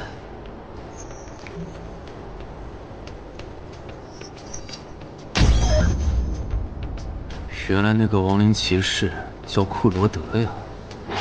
不过，传奇级，坟场才5级，怎么会有这么超纲的 BOSS？ 说起来，这个地下城的 BOSS 强度这么高，以前真的有人通关过吗？尚科长，你看，尚科长，这地下城暴走后，超过关停时间仍然存在，怎么会这样呢？有2个可能：一，被卷入地下城的冒险者完成了通关任务，但却没有完成脱离任务；二，地下城升级。一定是第一种，一定是。不可能的，坟场很早以前就已经被世界冒险者协会定义为几乎无法被攻略级的地下城了。相比有人通关，我更相信是地下城内部发生了什么变化，导致地下城升级。有人出来了！是澄海先生，真的是他！哎呀，你们都在啊！担心死我了！开什么玩笑！你没能活坟场竟然真的被他打通关了！一辈子的。那么严重吧？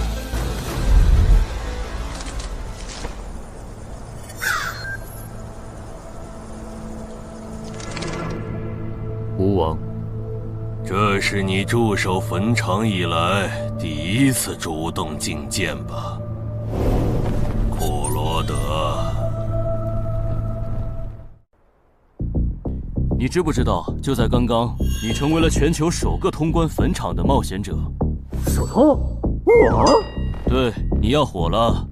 坟场这个地下城虽然等级很低，但是在冒险者圈子里很有名气。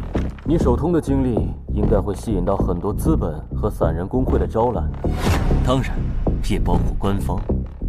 啊，所以现在是招揽环节。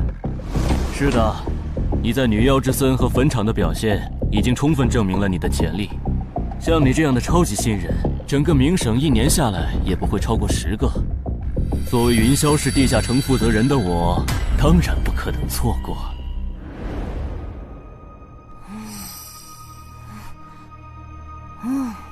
恩姐，你说那个叫商礼的，是不是想抢走陈海哥的通关奖励啊？要不然他为啥要拉着陈海哥单独谈话？应该不至于吧？我可不会那么没品。而且5级地下城的通关奖励，我根本看不上，好吗？哼，那可不好说。你不需要，不代表你家亲戚不想要。这死小鬼！啊，别乱说。我们在里面聊的久，是因为在谈加入冒险者协会以后的待遇问题。不是吧，陈海哥，你要当公务员？哈哈，感觉你好像对冒险者协会意见蛮大的。那倒没有，我就是觉得像陈海哥你这样强的人，完全可以像王自健那样自立门户，没必要受协会的规章制度束缚。王自健是谁？是不死冒险者里的男主。不会吧？你明明是个冒险者，竟然没看过这个吗？我是冒险者，和我看这书有什么必要联系吗？这个死小鬼！要不要告诉他们，这本书其实是我写的？你是陈亥？你真的是不死冒险者的作者陈亥？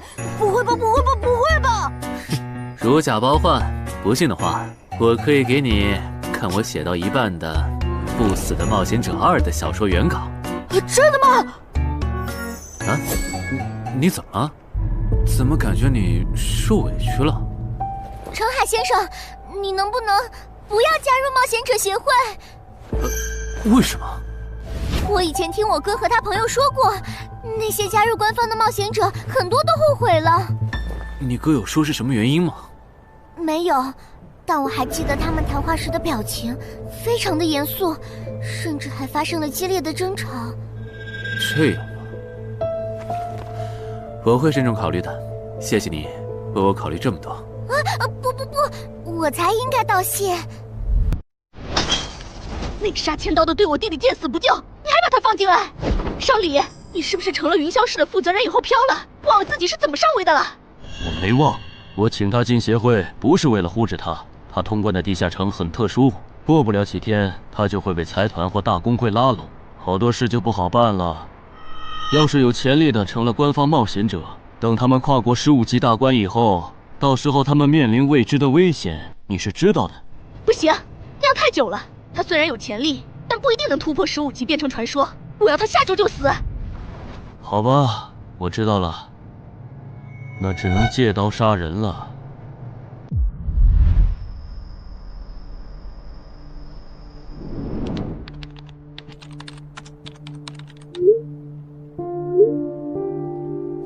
坟场，这个地下城的情报不是早就挖无可挖了吗？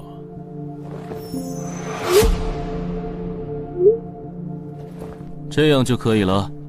你确定？5级地下城的首通奖励对普通人来说不算什么，但对6到10级的通缉犯来说那就不一样了。要是澄海的情报到了黑市，不出3天，闽粤2省的通缉犯都会跑到云霄市，这样就能给你弟弟报仇了。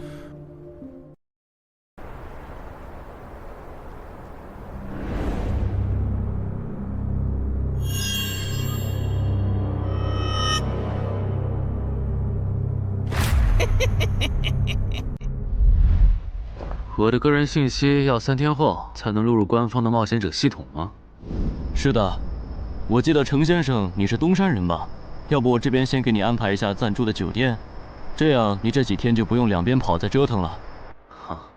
不用，刚好我要回东山办点事。那我3天后再来云霄。好的，好的，那咱们3天后再联系。前提是3天后你还活着。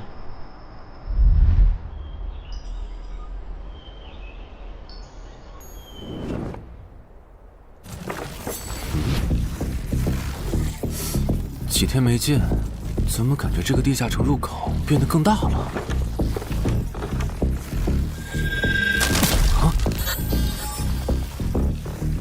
准入等级6级，也就是说，这个地下城的等级现在介于6到10级之间了。我现在是5级，按照之前的升级速度，只需要再打1个到2个5级地下城，就能升到6级了。上次翻论坛的时候，我记得东山这边好像有一个5级的地下城正在招募人手，我看看还在不在。好耶，还在。你好，请问你们的招募条件是？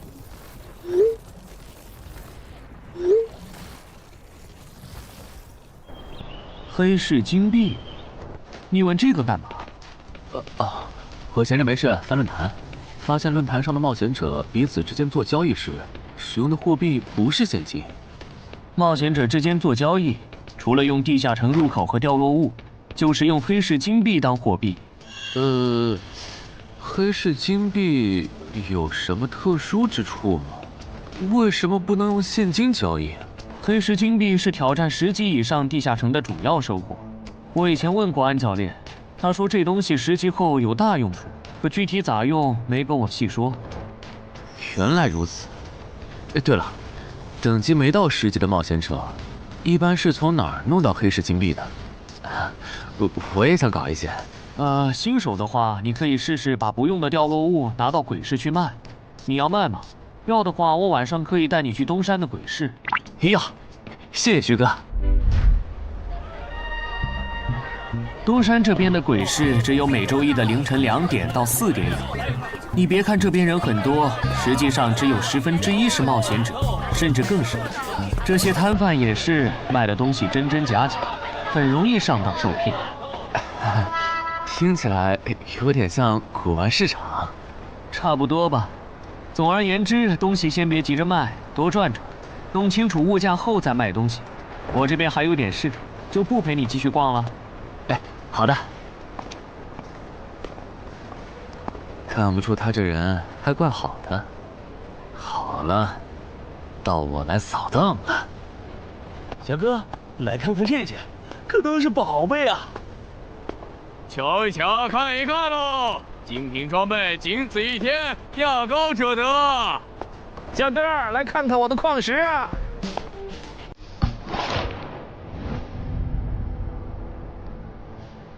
看他求购的内容，这个人想要攻略的地下城，该不会是女妖之僧吧？这位小哥，你有我要的东西吗？如果是对付女妖的话，口琴和长剑应该可以。有啊，你打算以什么价格收？我得先看看货，货好，价格都好说。要看货，你得等我半个小时，我回家拿去。那你得快点，如果在这期间有别人卖我要的东西了，我可就不收了。哼，知道了，都在这里了。这个口琴确实可以吸引女妖，我可以给你6枚黑市金币。Nice。至于这把剑，这剑携带圣化属性，对邪恶生物伤害加2点，能够有效攻击女妖。哦，有点意思。爷爷，你这把剑我可以给你8枚黑市金币，咱们加个微信吧。之后我这边如果再有需要，交易起来也方便。好啊，加好了。慢走啊！转大发了。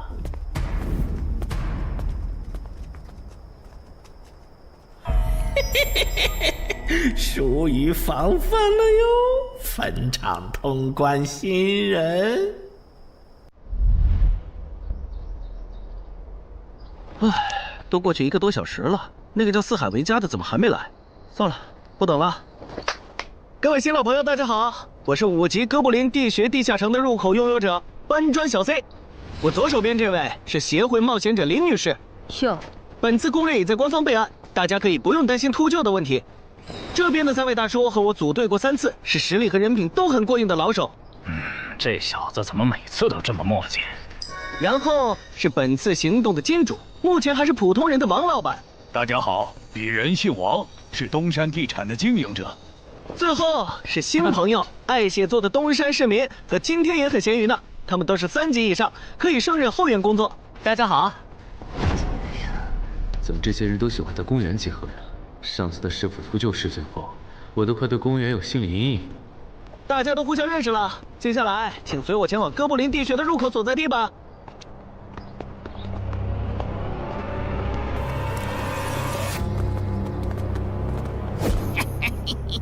我就知道，他没用黑市金币购买装备，一定是用来换东山这边的低等级地下城的攻略门票了。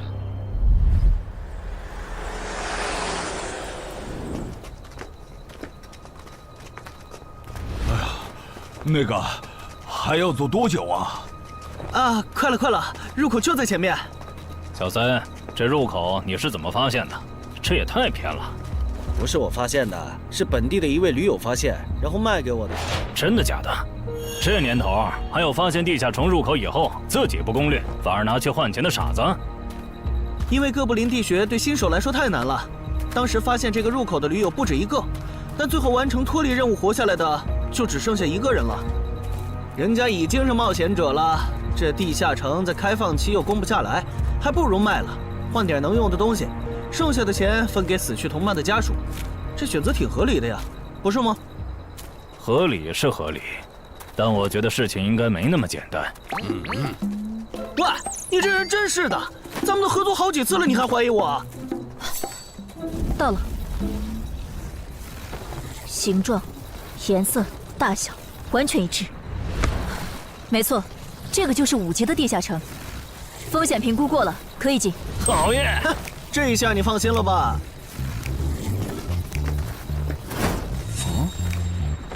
喂，我再跟你们说一遍啊，进了地下城，里面的哥布林归我们管，你们就负责保护王先生，都没意见吧？我这200斤肉就交给2位了。脱离任务呢？通关任务大家都一样，但如果我的脱离任务是狩猎哥布林，那我们会优先满足你的脱离任务，然后再考虑通关。这么容易就能拿到通关奖励，那我更没意见了。我也是。你们脱离任务是什么？杀死2只哥布林。哦，我的也是。看来咱们的任务类型都一样，只是数量上有差异。王老板，你放心，脱离任务是按冒险者等级来的。2到3级冒险者得进入地穴，4到5级冒险者要干掉一些哥布林。你是新手，只要找到哥布林地穴就行，很简单的。原来如此，怪不得我和他的任务不一样。哎，大家听我说，考虑到东山市民和咸鱼小姐的工作是保护王老板，所以等下遇到哥布林，优先让给他们完成脱离任务，没问题吧？没问题。那好，咱们出发。只用交手就行吗？感觉也不难呐。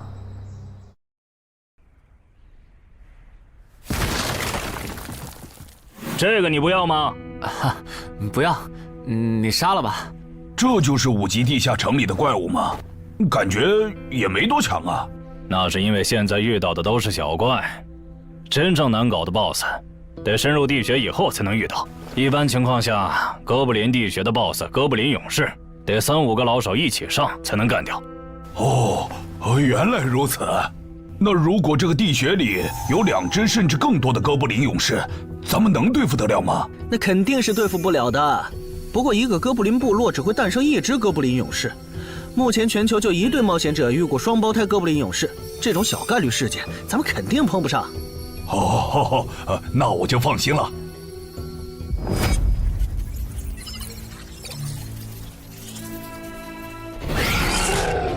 速战速决，别让他们逃回去报信。麻烦了。啊？你指哪方面？从我们踏入地穴到现在，已经遭遇了4波哥布林。很明显，这地下城的小怪数量多得不正常，我们可能中大奖了。搞不明白你们这些富人究竟在想什么。你都这么有钱了，为什么还要成为冒险者？说来惭愧，鄙人成为冒险者主要是为了减肥。减肥？等等，减肥和成为冒险者有什么必然联系吗？这联系可大了，我特意托人问过，目前已知的职业里有一种不需要锻炼，只要打坐消耗多余的体质就可以不断变强的。你不觉得这种职业很适合我这种有钱但是又下不了苦功去锻炼的人吗？花这么多钱竟然只是为了减肥，你们有钱人的世界真难懂。你们在聊什么？嘿嘿，能让我也加入吗？哎呦，连锁子甲都准备了吗？程先生真专业。你之前进地下城的时候也穿的这一套？对啊，如果没有这套防具，我早就死在地下城里了。相反，我倒是很不理解，你们为什么不穿防具？搞定，换班了，下一波哥布林你们手里。行，接下来我们负责打头阵。评分机制，你不知道吗？在地下城内借助的外力越小，完成任务后得到的结算评级就越高。原来还有这种设定吗？我说你的脱离任务咋比我简单？原来是靠全副武装过了地下城。我看你到现在也没有几个有用称号，说白了，你就基础属性等级高些，跟新人比也强不到哪儿去。其实难搞。虽然知道野队不靠谱，但是没想到会这么不靠谱。8人组里竟然有2个新手要保护。你们3个等会儿再聊。拦路的哥布林小队已经清理掉了，可以继续前进了。好的。怎么有3个岔路？正常的5级地穴不是最多只有2个吗？看来我之前的担忧没错，咱们遇到了 bug。这是还不能透露给大众的地下城情报。平均每50个低等级地下城就会有一次实际挑战难度比当前等级高，甚至高很多的特殊情况，也就是 bug。bug 主要分3种情况，第一种是小怪数量的提升，第2种是 BOSS 数量的提升，第3种是 BOSS 强度的提升。比如我们现在遇到的，按照他这个说法，就很接近第一种。我之前经历的地下城，好像多多少少都有点问题。请问，出现 bug 的地下城，结算奖励会比平时多吗？这个要看地下城的实际攻略难度提升了多少。听说运气好，能出14、15级冒险者都眼馋的宝贝。所以，我们如果继续深入，可能会遭遇更多的哥布林。是的。听起来有点危险呢。要不这次就算了，咱们回去吧。反正我也成为冒险者了。不能回。这个地穴的哥布林数量虽然变多了，但 BOSS 的强度没变化呀。我们只要把 BOSS 解决了不就行了？只要速战速决，在大多数哥布林发现我们之前，找到并杀死这个地下城的 BOSS， 其实和正常通关没多大区别。BOSS 的强度没变化，只是你的猜测。要是 BOSS 强度大幅提高，无法快速击杀，等他的援兵一来，咱恐怕就得被困死在这地下城了。所以就要放弃啊？这点风险都不肯担，那还不如尽早转职当后勤算了。这是一点风险，情报不足就去挑战等级比自己高的地下城，简直就是找死。那个，要不这样好了，咱们举手表决，想要继续的留下，想退出的就原路返回。这主意行啊，2不耽误。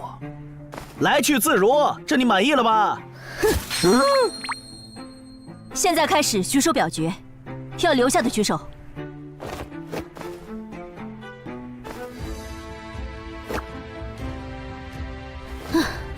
所以说野队就是野队，完全没有风控意识。不是，你有毛病吗？他们等级高，想拼一下我能理解，你实力还不如我呢，你凑什么热闹？但我还是想试试。既然大家已经做出选择了，那就在这里分道扬镳吧。王老板，你的通关费用我晚一点退给你啊。哎呀，不用，就当交个朋友了。走了。哎呀，你等等我！一定要走左边吗？我觉得右边更好啊。那就猜拳，谁赢了听谁的。要是平局怎么算？酷吗？这两人平局就走中间呗。我怎么感觉上贼船了？石头，剪刀，布。好耶！我赢了！呀，早知道出剪刀了呀！可恶！等下 BOSS 出来了，你不用上，你就负责清小怪，别让哥布林打扰我施法。没问题。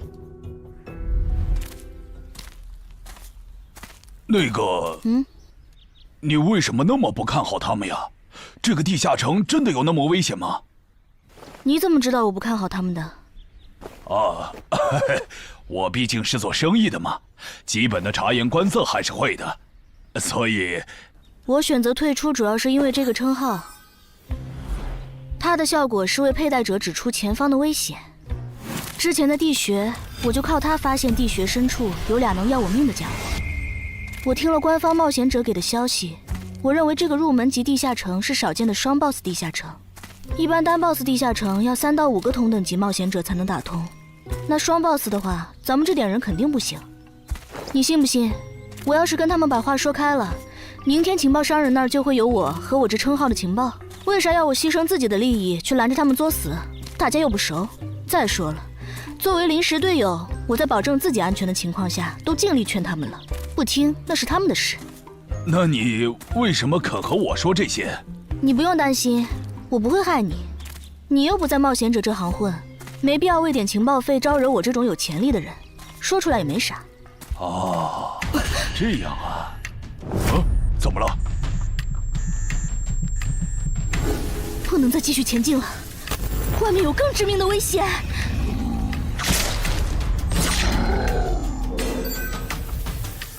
2级速能法术，烈焰爆！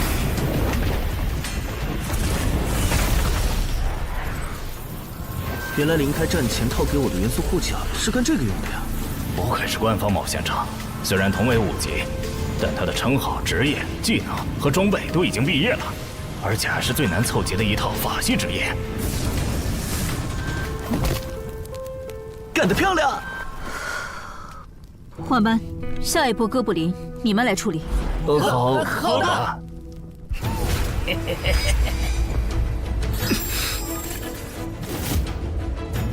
啊！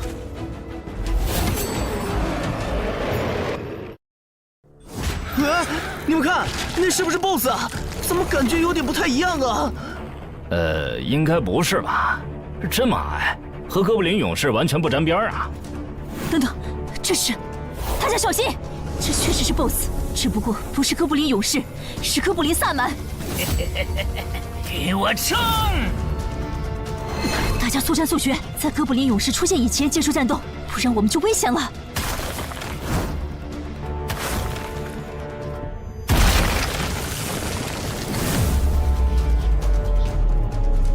开什么玩笑？哥布林怎么也开始讲战术了？这地下城到底发生了什么？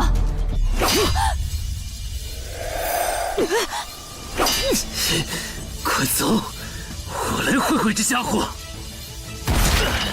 林那边好像遇到麻烦了，你们出个人去帮忙。你在开玩笑吗？这么多哥布林，我们哪抽得出人手？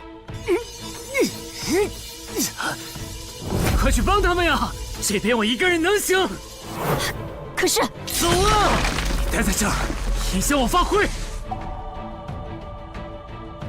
我会尽快解决掉哥布林萨满，然后来帮你。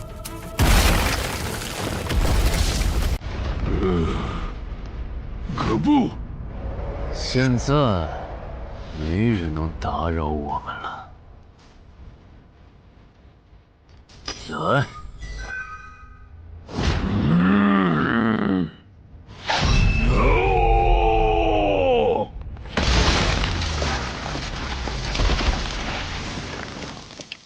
这个 BOSS 力量惊人，但太笨拙了。就算不用一步一杀，我应该也能躲过他的大部分攻击。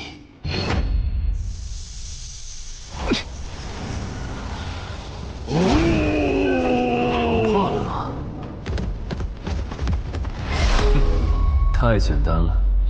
虽然你同化后的速度和力量涨了，可出招没个计划，反而更容易躲了。所以，这就是5级地下城 BOSS 的强度吗？说实话，有点扫兴。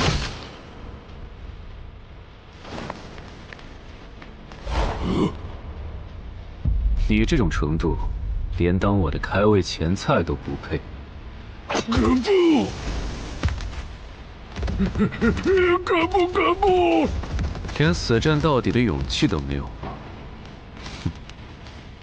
这样看，我以后不用对5级地下城抱有期待了。这个地区到底还有多少哥布林啊？再这样下去，我可顶不住了！再用一次那个火焰魔法！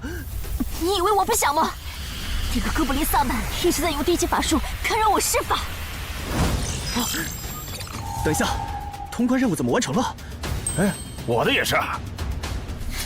石洞山市民解决掉了哥布林勇士，大家再撑一下，他等下应该会来支援我们。我看不见得，他既然已经完成了通关任务，就没有理由再回来冒险。那咱们也撤吧，反正通关任务已经完成了。不行，如果我们不能一鼓作气杀死哥布林萨满，那撤退的路上我们会被他们耗到死的。您说的对，现在还不能撤，大家顶住！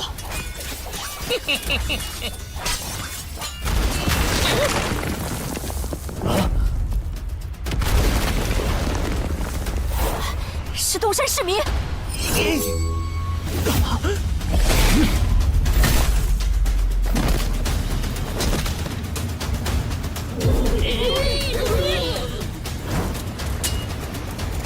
你从哪儿找来的大佬啊？双 BOSS 地下城就被他一个人打穿了？不是我找的。关于我的事情，麻烦大家帮忙保守秘密啊！明白。你这种有潜力的新人，容易被人盯上，等级没升上去前，确实不能太张扬。理解万岁。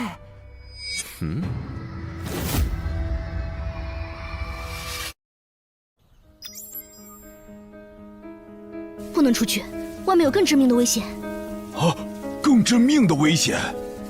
就是有一个危险程度远比双 BOSS 大的冒险者守在外面，我们出去就会被杀。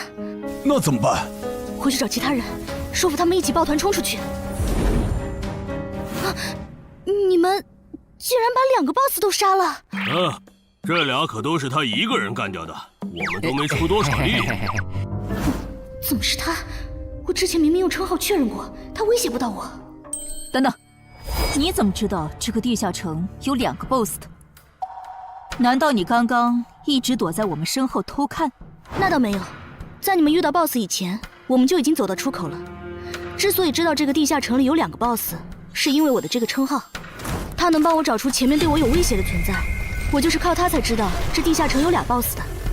不是吧？你有这么好用的称号，你之前不提醒我们？我是没有直接提醒，但我有劝过你们不要继续深入地穴吧。那你为什么又折返回来？因为出口那边有一个比双 BOSS 更强、敌意更浓的高等级冒险者在堵门。外面有高等级冒险者在堵门，你确定？确定。先是地下城难度超标，再是高等级冒险者堵门，可疑的地方太多了。说，是不是你搞的鬼？不是我，不信咱们签单向契约确认。等等，堵门的高等级冒险者，不会是那个爽约没来的四海为家吧？那个，我想问一下，你的称号可以预知危险，那如果我对你流露出杀意，你能判断我和堵门的人谁更强吗？能。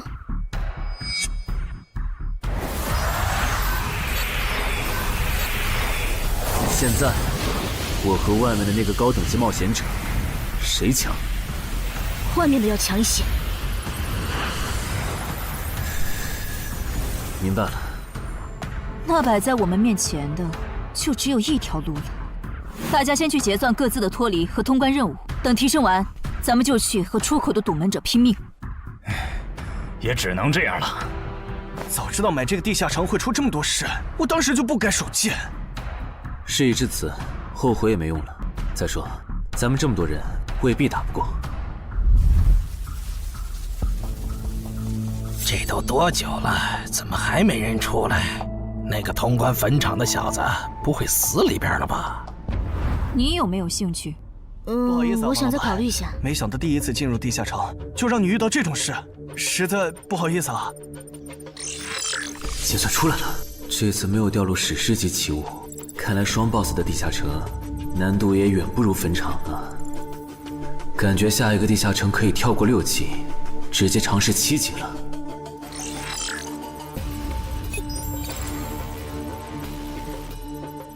不算置死地而后生的话，能在一会的战斗中派上用场的，应该就只有扮猪吃老虎、奇迹生还者与传奇过招、自适应、暗行艺术和守护者。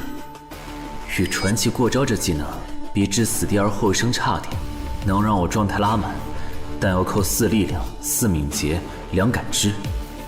至于暗行艺术，应该是和扮猪吃老虎搭配，靠扮猪吃老虎走到目标的视野盲区，然后换暗行艺术逐渐接近目标，最后再切到置死地而后生，从而打出完美的偷袭。至于守护者，最合理的应该是依靠与传奇过招的感知加2，提前确定目标的下一步动静。要是目标跑去攻击别人，就切换称号守护者去阻拦他。围绕这2个称号展开的战术，感觉都还可以，但如果硬要选一个，还真不太好选。先瞅瞅新得的职业技能和奇物有啥效果，再决定下一步。这个向死而生不错呀，就凭它能够提升步伐和身体柔韧性这一点，搭配一步一杀的技能效果，我以后就可以在闪躲的同时攻击敌方要害的好技能了。还有这个假死技能，考虑到在现实世界，冒险者死后是不会产生掉落的，我完全可以利用这个技能装死，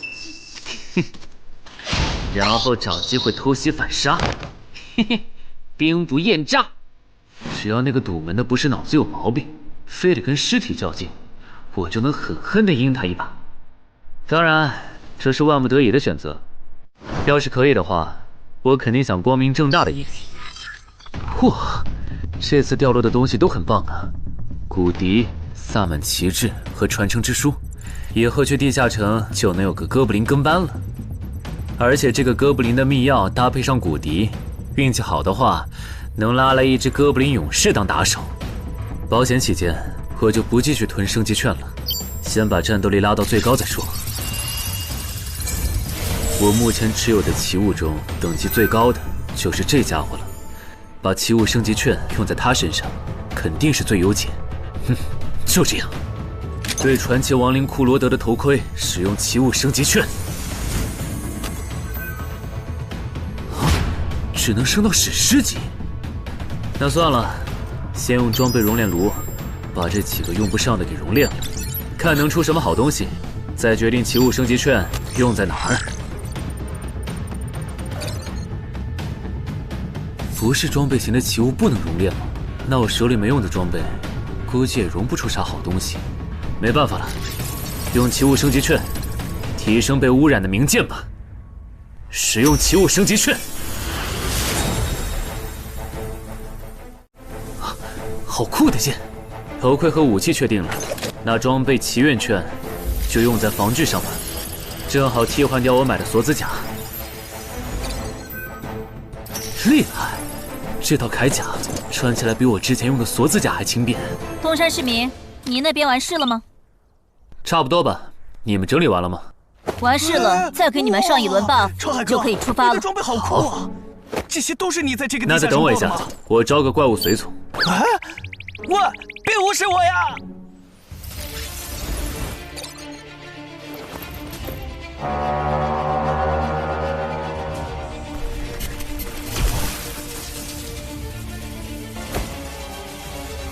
哥布林，你招个这样的怪物随从，没什么意义吧？这小东西连半个战力都算不上，不帮倒忙就不错了。别急，我还没完事。接着，喝了它。不。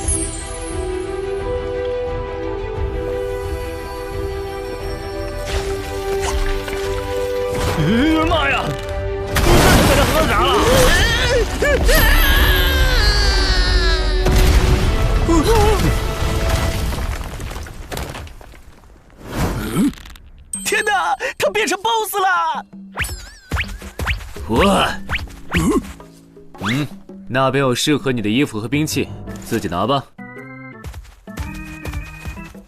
你的随从不会失控吧？毕竟是 BOSS 级别的哥布林。不知道，不过你可以让他用称号看看这只哥布林对我们有没有敌意。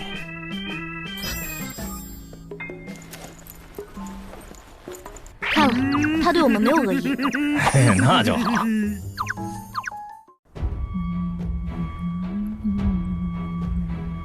法师护甲以及属性强化，胸之坚韧。好厉害，体质竟然加强了2点。属性增益只有1个小时。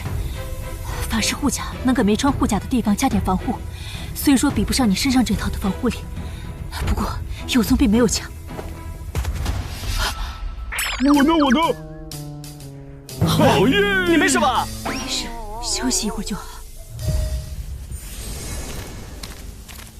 嘿嘿，终于出来了！啊，怎么还混进去了一只哥布林勇士？说好的有人在出口堵门呢，这也没有啊。估计是藏起来了，你用称号看一下他在哪儿。好。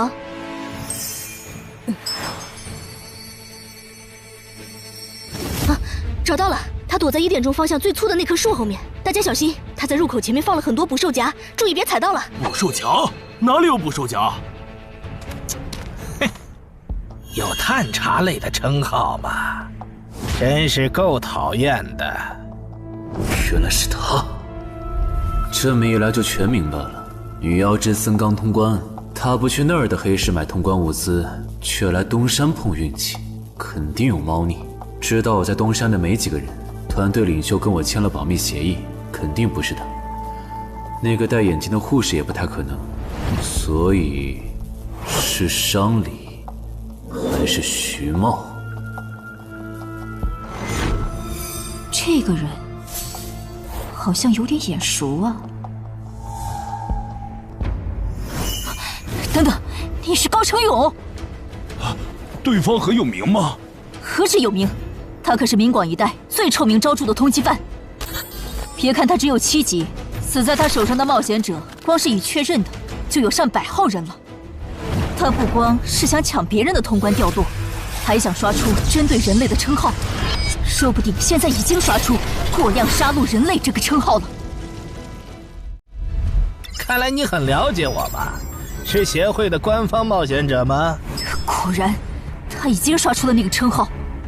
这样吧，我们做个交易，那小子留下，你带其他人走。这条件可以啊，要不咱们……别信他！协会的档案里，高成勇有放过目标然后再猎杀的记录。要是你们真的信了他的瞎话，等他干掉陈海，再用追踪手段把你们一个个找出来，你们连还手的机会都没有。没错，虽然他嘴上说放过我们，但对我们的恶意一直没有降低。他在说谎。连恶意也能侦测吗？这样好了，既然他的目标是我，那就由我和哥布林勇士主攻，你们看时机牵制。大家都是一根绳上的蚂蚱，这种时候就别心存侥幸了。当然，如果你们中有人实在怕死，那就赶紧滚，别拖我后腿。我们会做好辅助工作的。看不出来你人还挺好的，要是我绝对逼着他们一起上。打你，我们俩足够了。哼，我就知道你们这些走大运拿了 S 级评价的新人，就会自命清高，觉得别人都是你们成长的垫脚石。但现实可不是这样的哟。新人在1到5级时很难搞到成体系的称号、职业、技能和装备。你的武器和铠甲这么豪华，我猜大多是装备吧。不巧哦，我的技能偏克你这类新人。可是，迟缓术。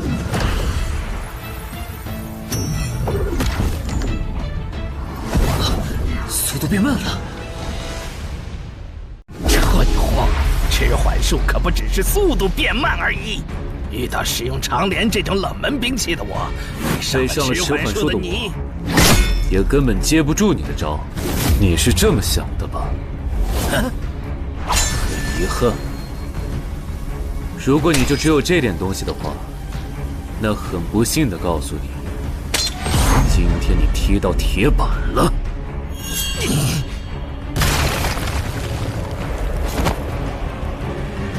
开什么玩笑！我百试百灵的组合技，竟然被他这么简单的破了吗？这真的是只经历了3个地下城的新人该有的水平吗？嘿，那个高成勇也没有你说的那么厉害啊！一上来就被澄海大佬没收武器了，感觉澄海大佬都用不上咱们了。不是高成勇不厉害，是澄海太强了。现在的他，恐怕和明省分部重点培养的那位超新星是一个水平。如果我说我认栽，那把长镰我也不要了，能放我一马吗？换位思考的话，你会吗？说的也是。消失了，历经披风的效果是隐身。唉，一想到超新星要死在我手里，我就感到惭愧呀。如果你没遇到我这样的新人杀手，大概会成为传说级冒险者吧。可惜，今天你就要死在这儿了，是你选择的死战。澄海，小心，那人没走，就在你周围。你这娘们儿！你在看哪儿呢？你不可能！你怎么知道我在这里的？因为我感知20，你的一举一动在我这儿都是明白。蛮感知吗？这个人你来上。好嘞。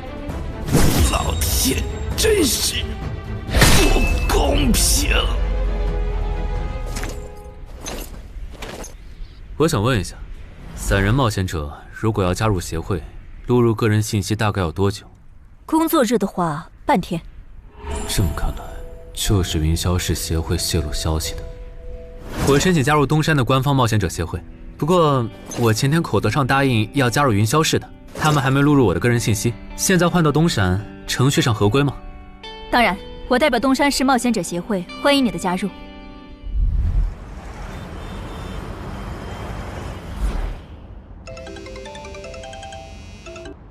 喂，我考虑了一下，还是决定不成为云霄市的官方冒险者了。为什么？你的个人信息明天就能录入进系统了，怎么又变卦了？哈，因为我刚刚除掉了一个 A 级通缉犯，叫高成勇。东山的冒险者协会知道后，邀请我成为本地的官方冒险者。这样嘛，也挺好，成为家乡的官方冒险者，做事会更方便一些。对，我也是这样想的。那我挂了。以后常联系。废物，都是废物！你那边说完了？说完了。哎，你怎么还没走？因为林姐也邀请我加入东山的冒险者协会了，等下要和你一起录入个人信息。这样啊？说实在的，你也被协会邀请加入，我都有点怀疑官方冒险者头衔的含金量了。我不就是在地下城的时候嘴了你几句吗？至于这么阴阳怪气吗？小心点。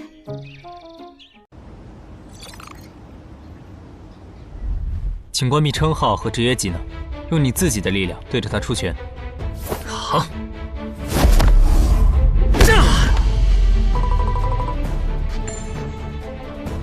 不愧是官方，测技出属性的工具比变身馆的强太多了。12点，那我呢？他们测完了吗？测完了，他的力、啥玩意儿都是12。17点，只有12吗？这跟他之前的表现差太远了，我以为他至少14甚至15呢。只有12点却能杀掉9级的高成勇，主流的职业称号肯定更大。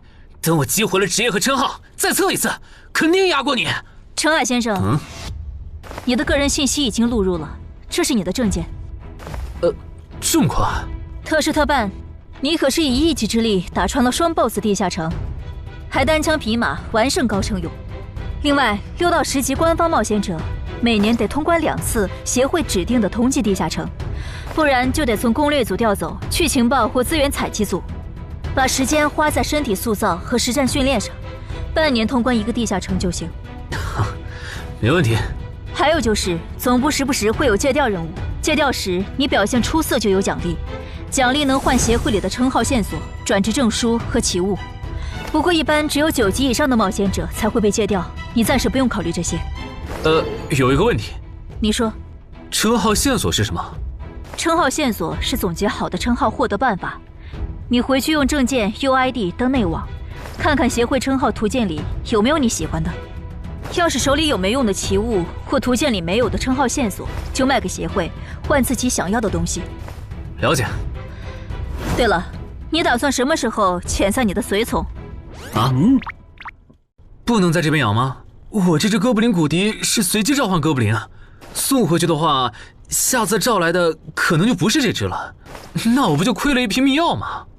这你不用担心，除非你的哥布林勇士在那边的世界战死，或者你打算随机召唤别的哥布林。原来如此。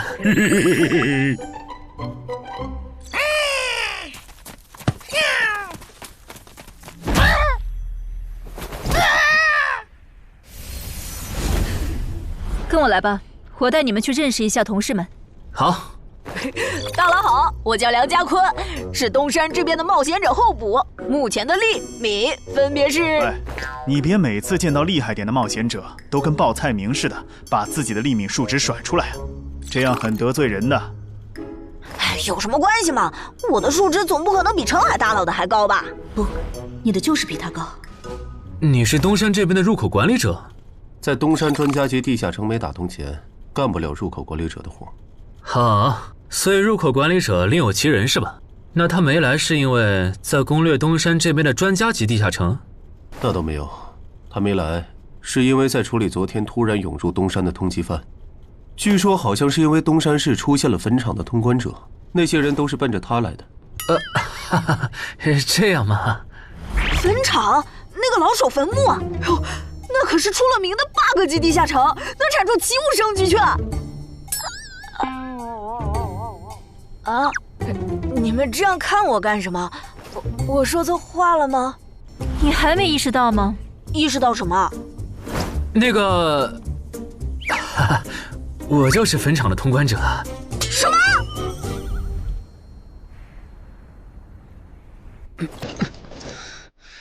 虽然已经说好这段时间把精力用在属性提升和恶补地下城知识上，但家里这个入口，我还是想有始有终。一个人单刷的，我全力以赴的时候，大概相当于10级。完成脱离任务应该也没什么难度吧？感觉也没怎么变。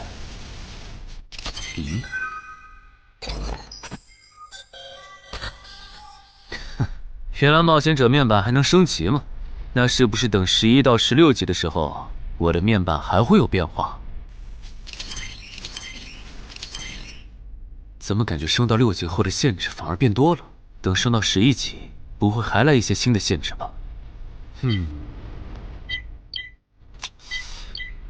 就先这样，搞定。账号弄完了，让我看看这次的脱离任务是什么。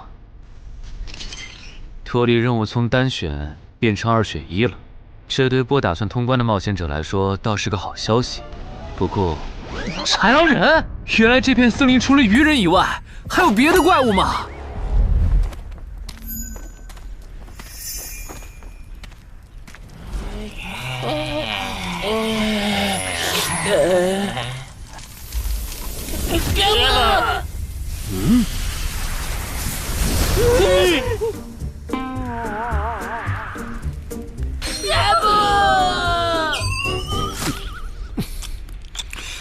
所以在你看来，那些豺狼人阴险狡诈，并且还特别喜欢欺负弱小，是吗？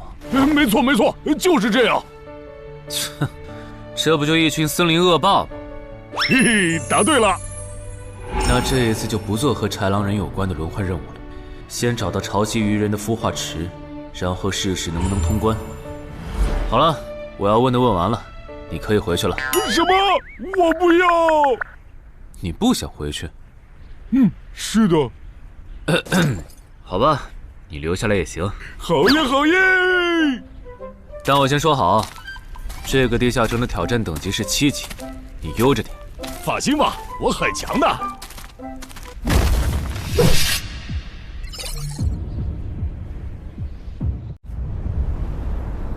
结果你还真组了个野队，让人家带你通关。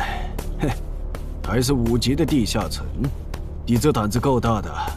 嘿嘿，其实还好啦，虽然中间出了一些意外，但也因祸得福，认识了2位很有潜力的冒险者哦。你这就是幸存者偏差。那些散人如果靠谱，我儿几就不会死在地下城里。我知道，所以我是确认有官方冒险者兜底以后，才决定下去的。说起来，前几天的新闻我看了，你儿子的死好像不是意外。怎么可能是意外？我儿子下去之前，我给他准备了2件保命的奇物，可他还是死了。那2个弱鸡入口拥有者却活着，开什么玩笑？可惜那2个杀千刀的没撑到我出手，就栽在别人手上了。不然，我一定要让他们后悔来到这世上。那这人也算间接为你儿子报仇了，咱得报答他呀。他叫什么名字？叫陈海。我这次来东山，就是要当面感谢他。陈海，你认识？我组的临时野队里也有一个姓陈的，可能就是他。什么？拖住！都打起精神来！那些豺狼人斥候说不定就藏在附近的灌木丛里，你们这样懒散很危险的。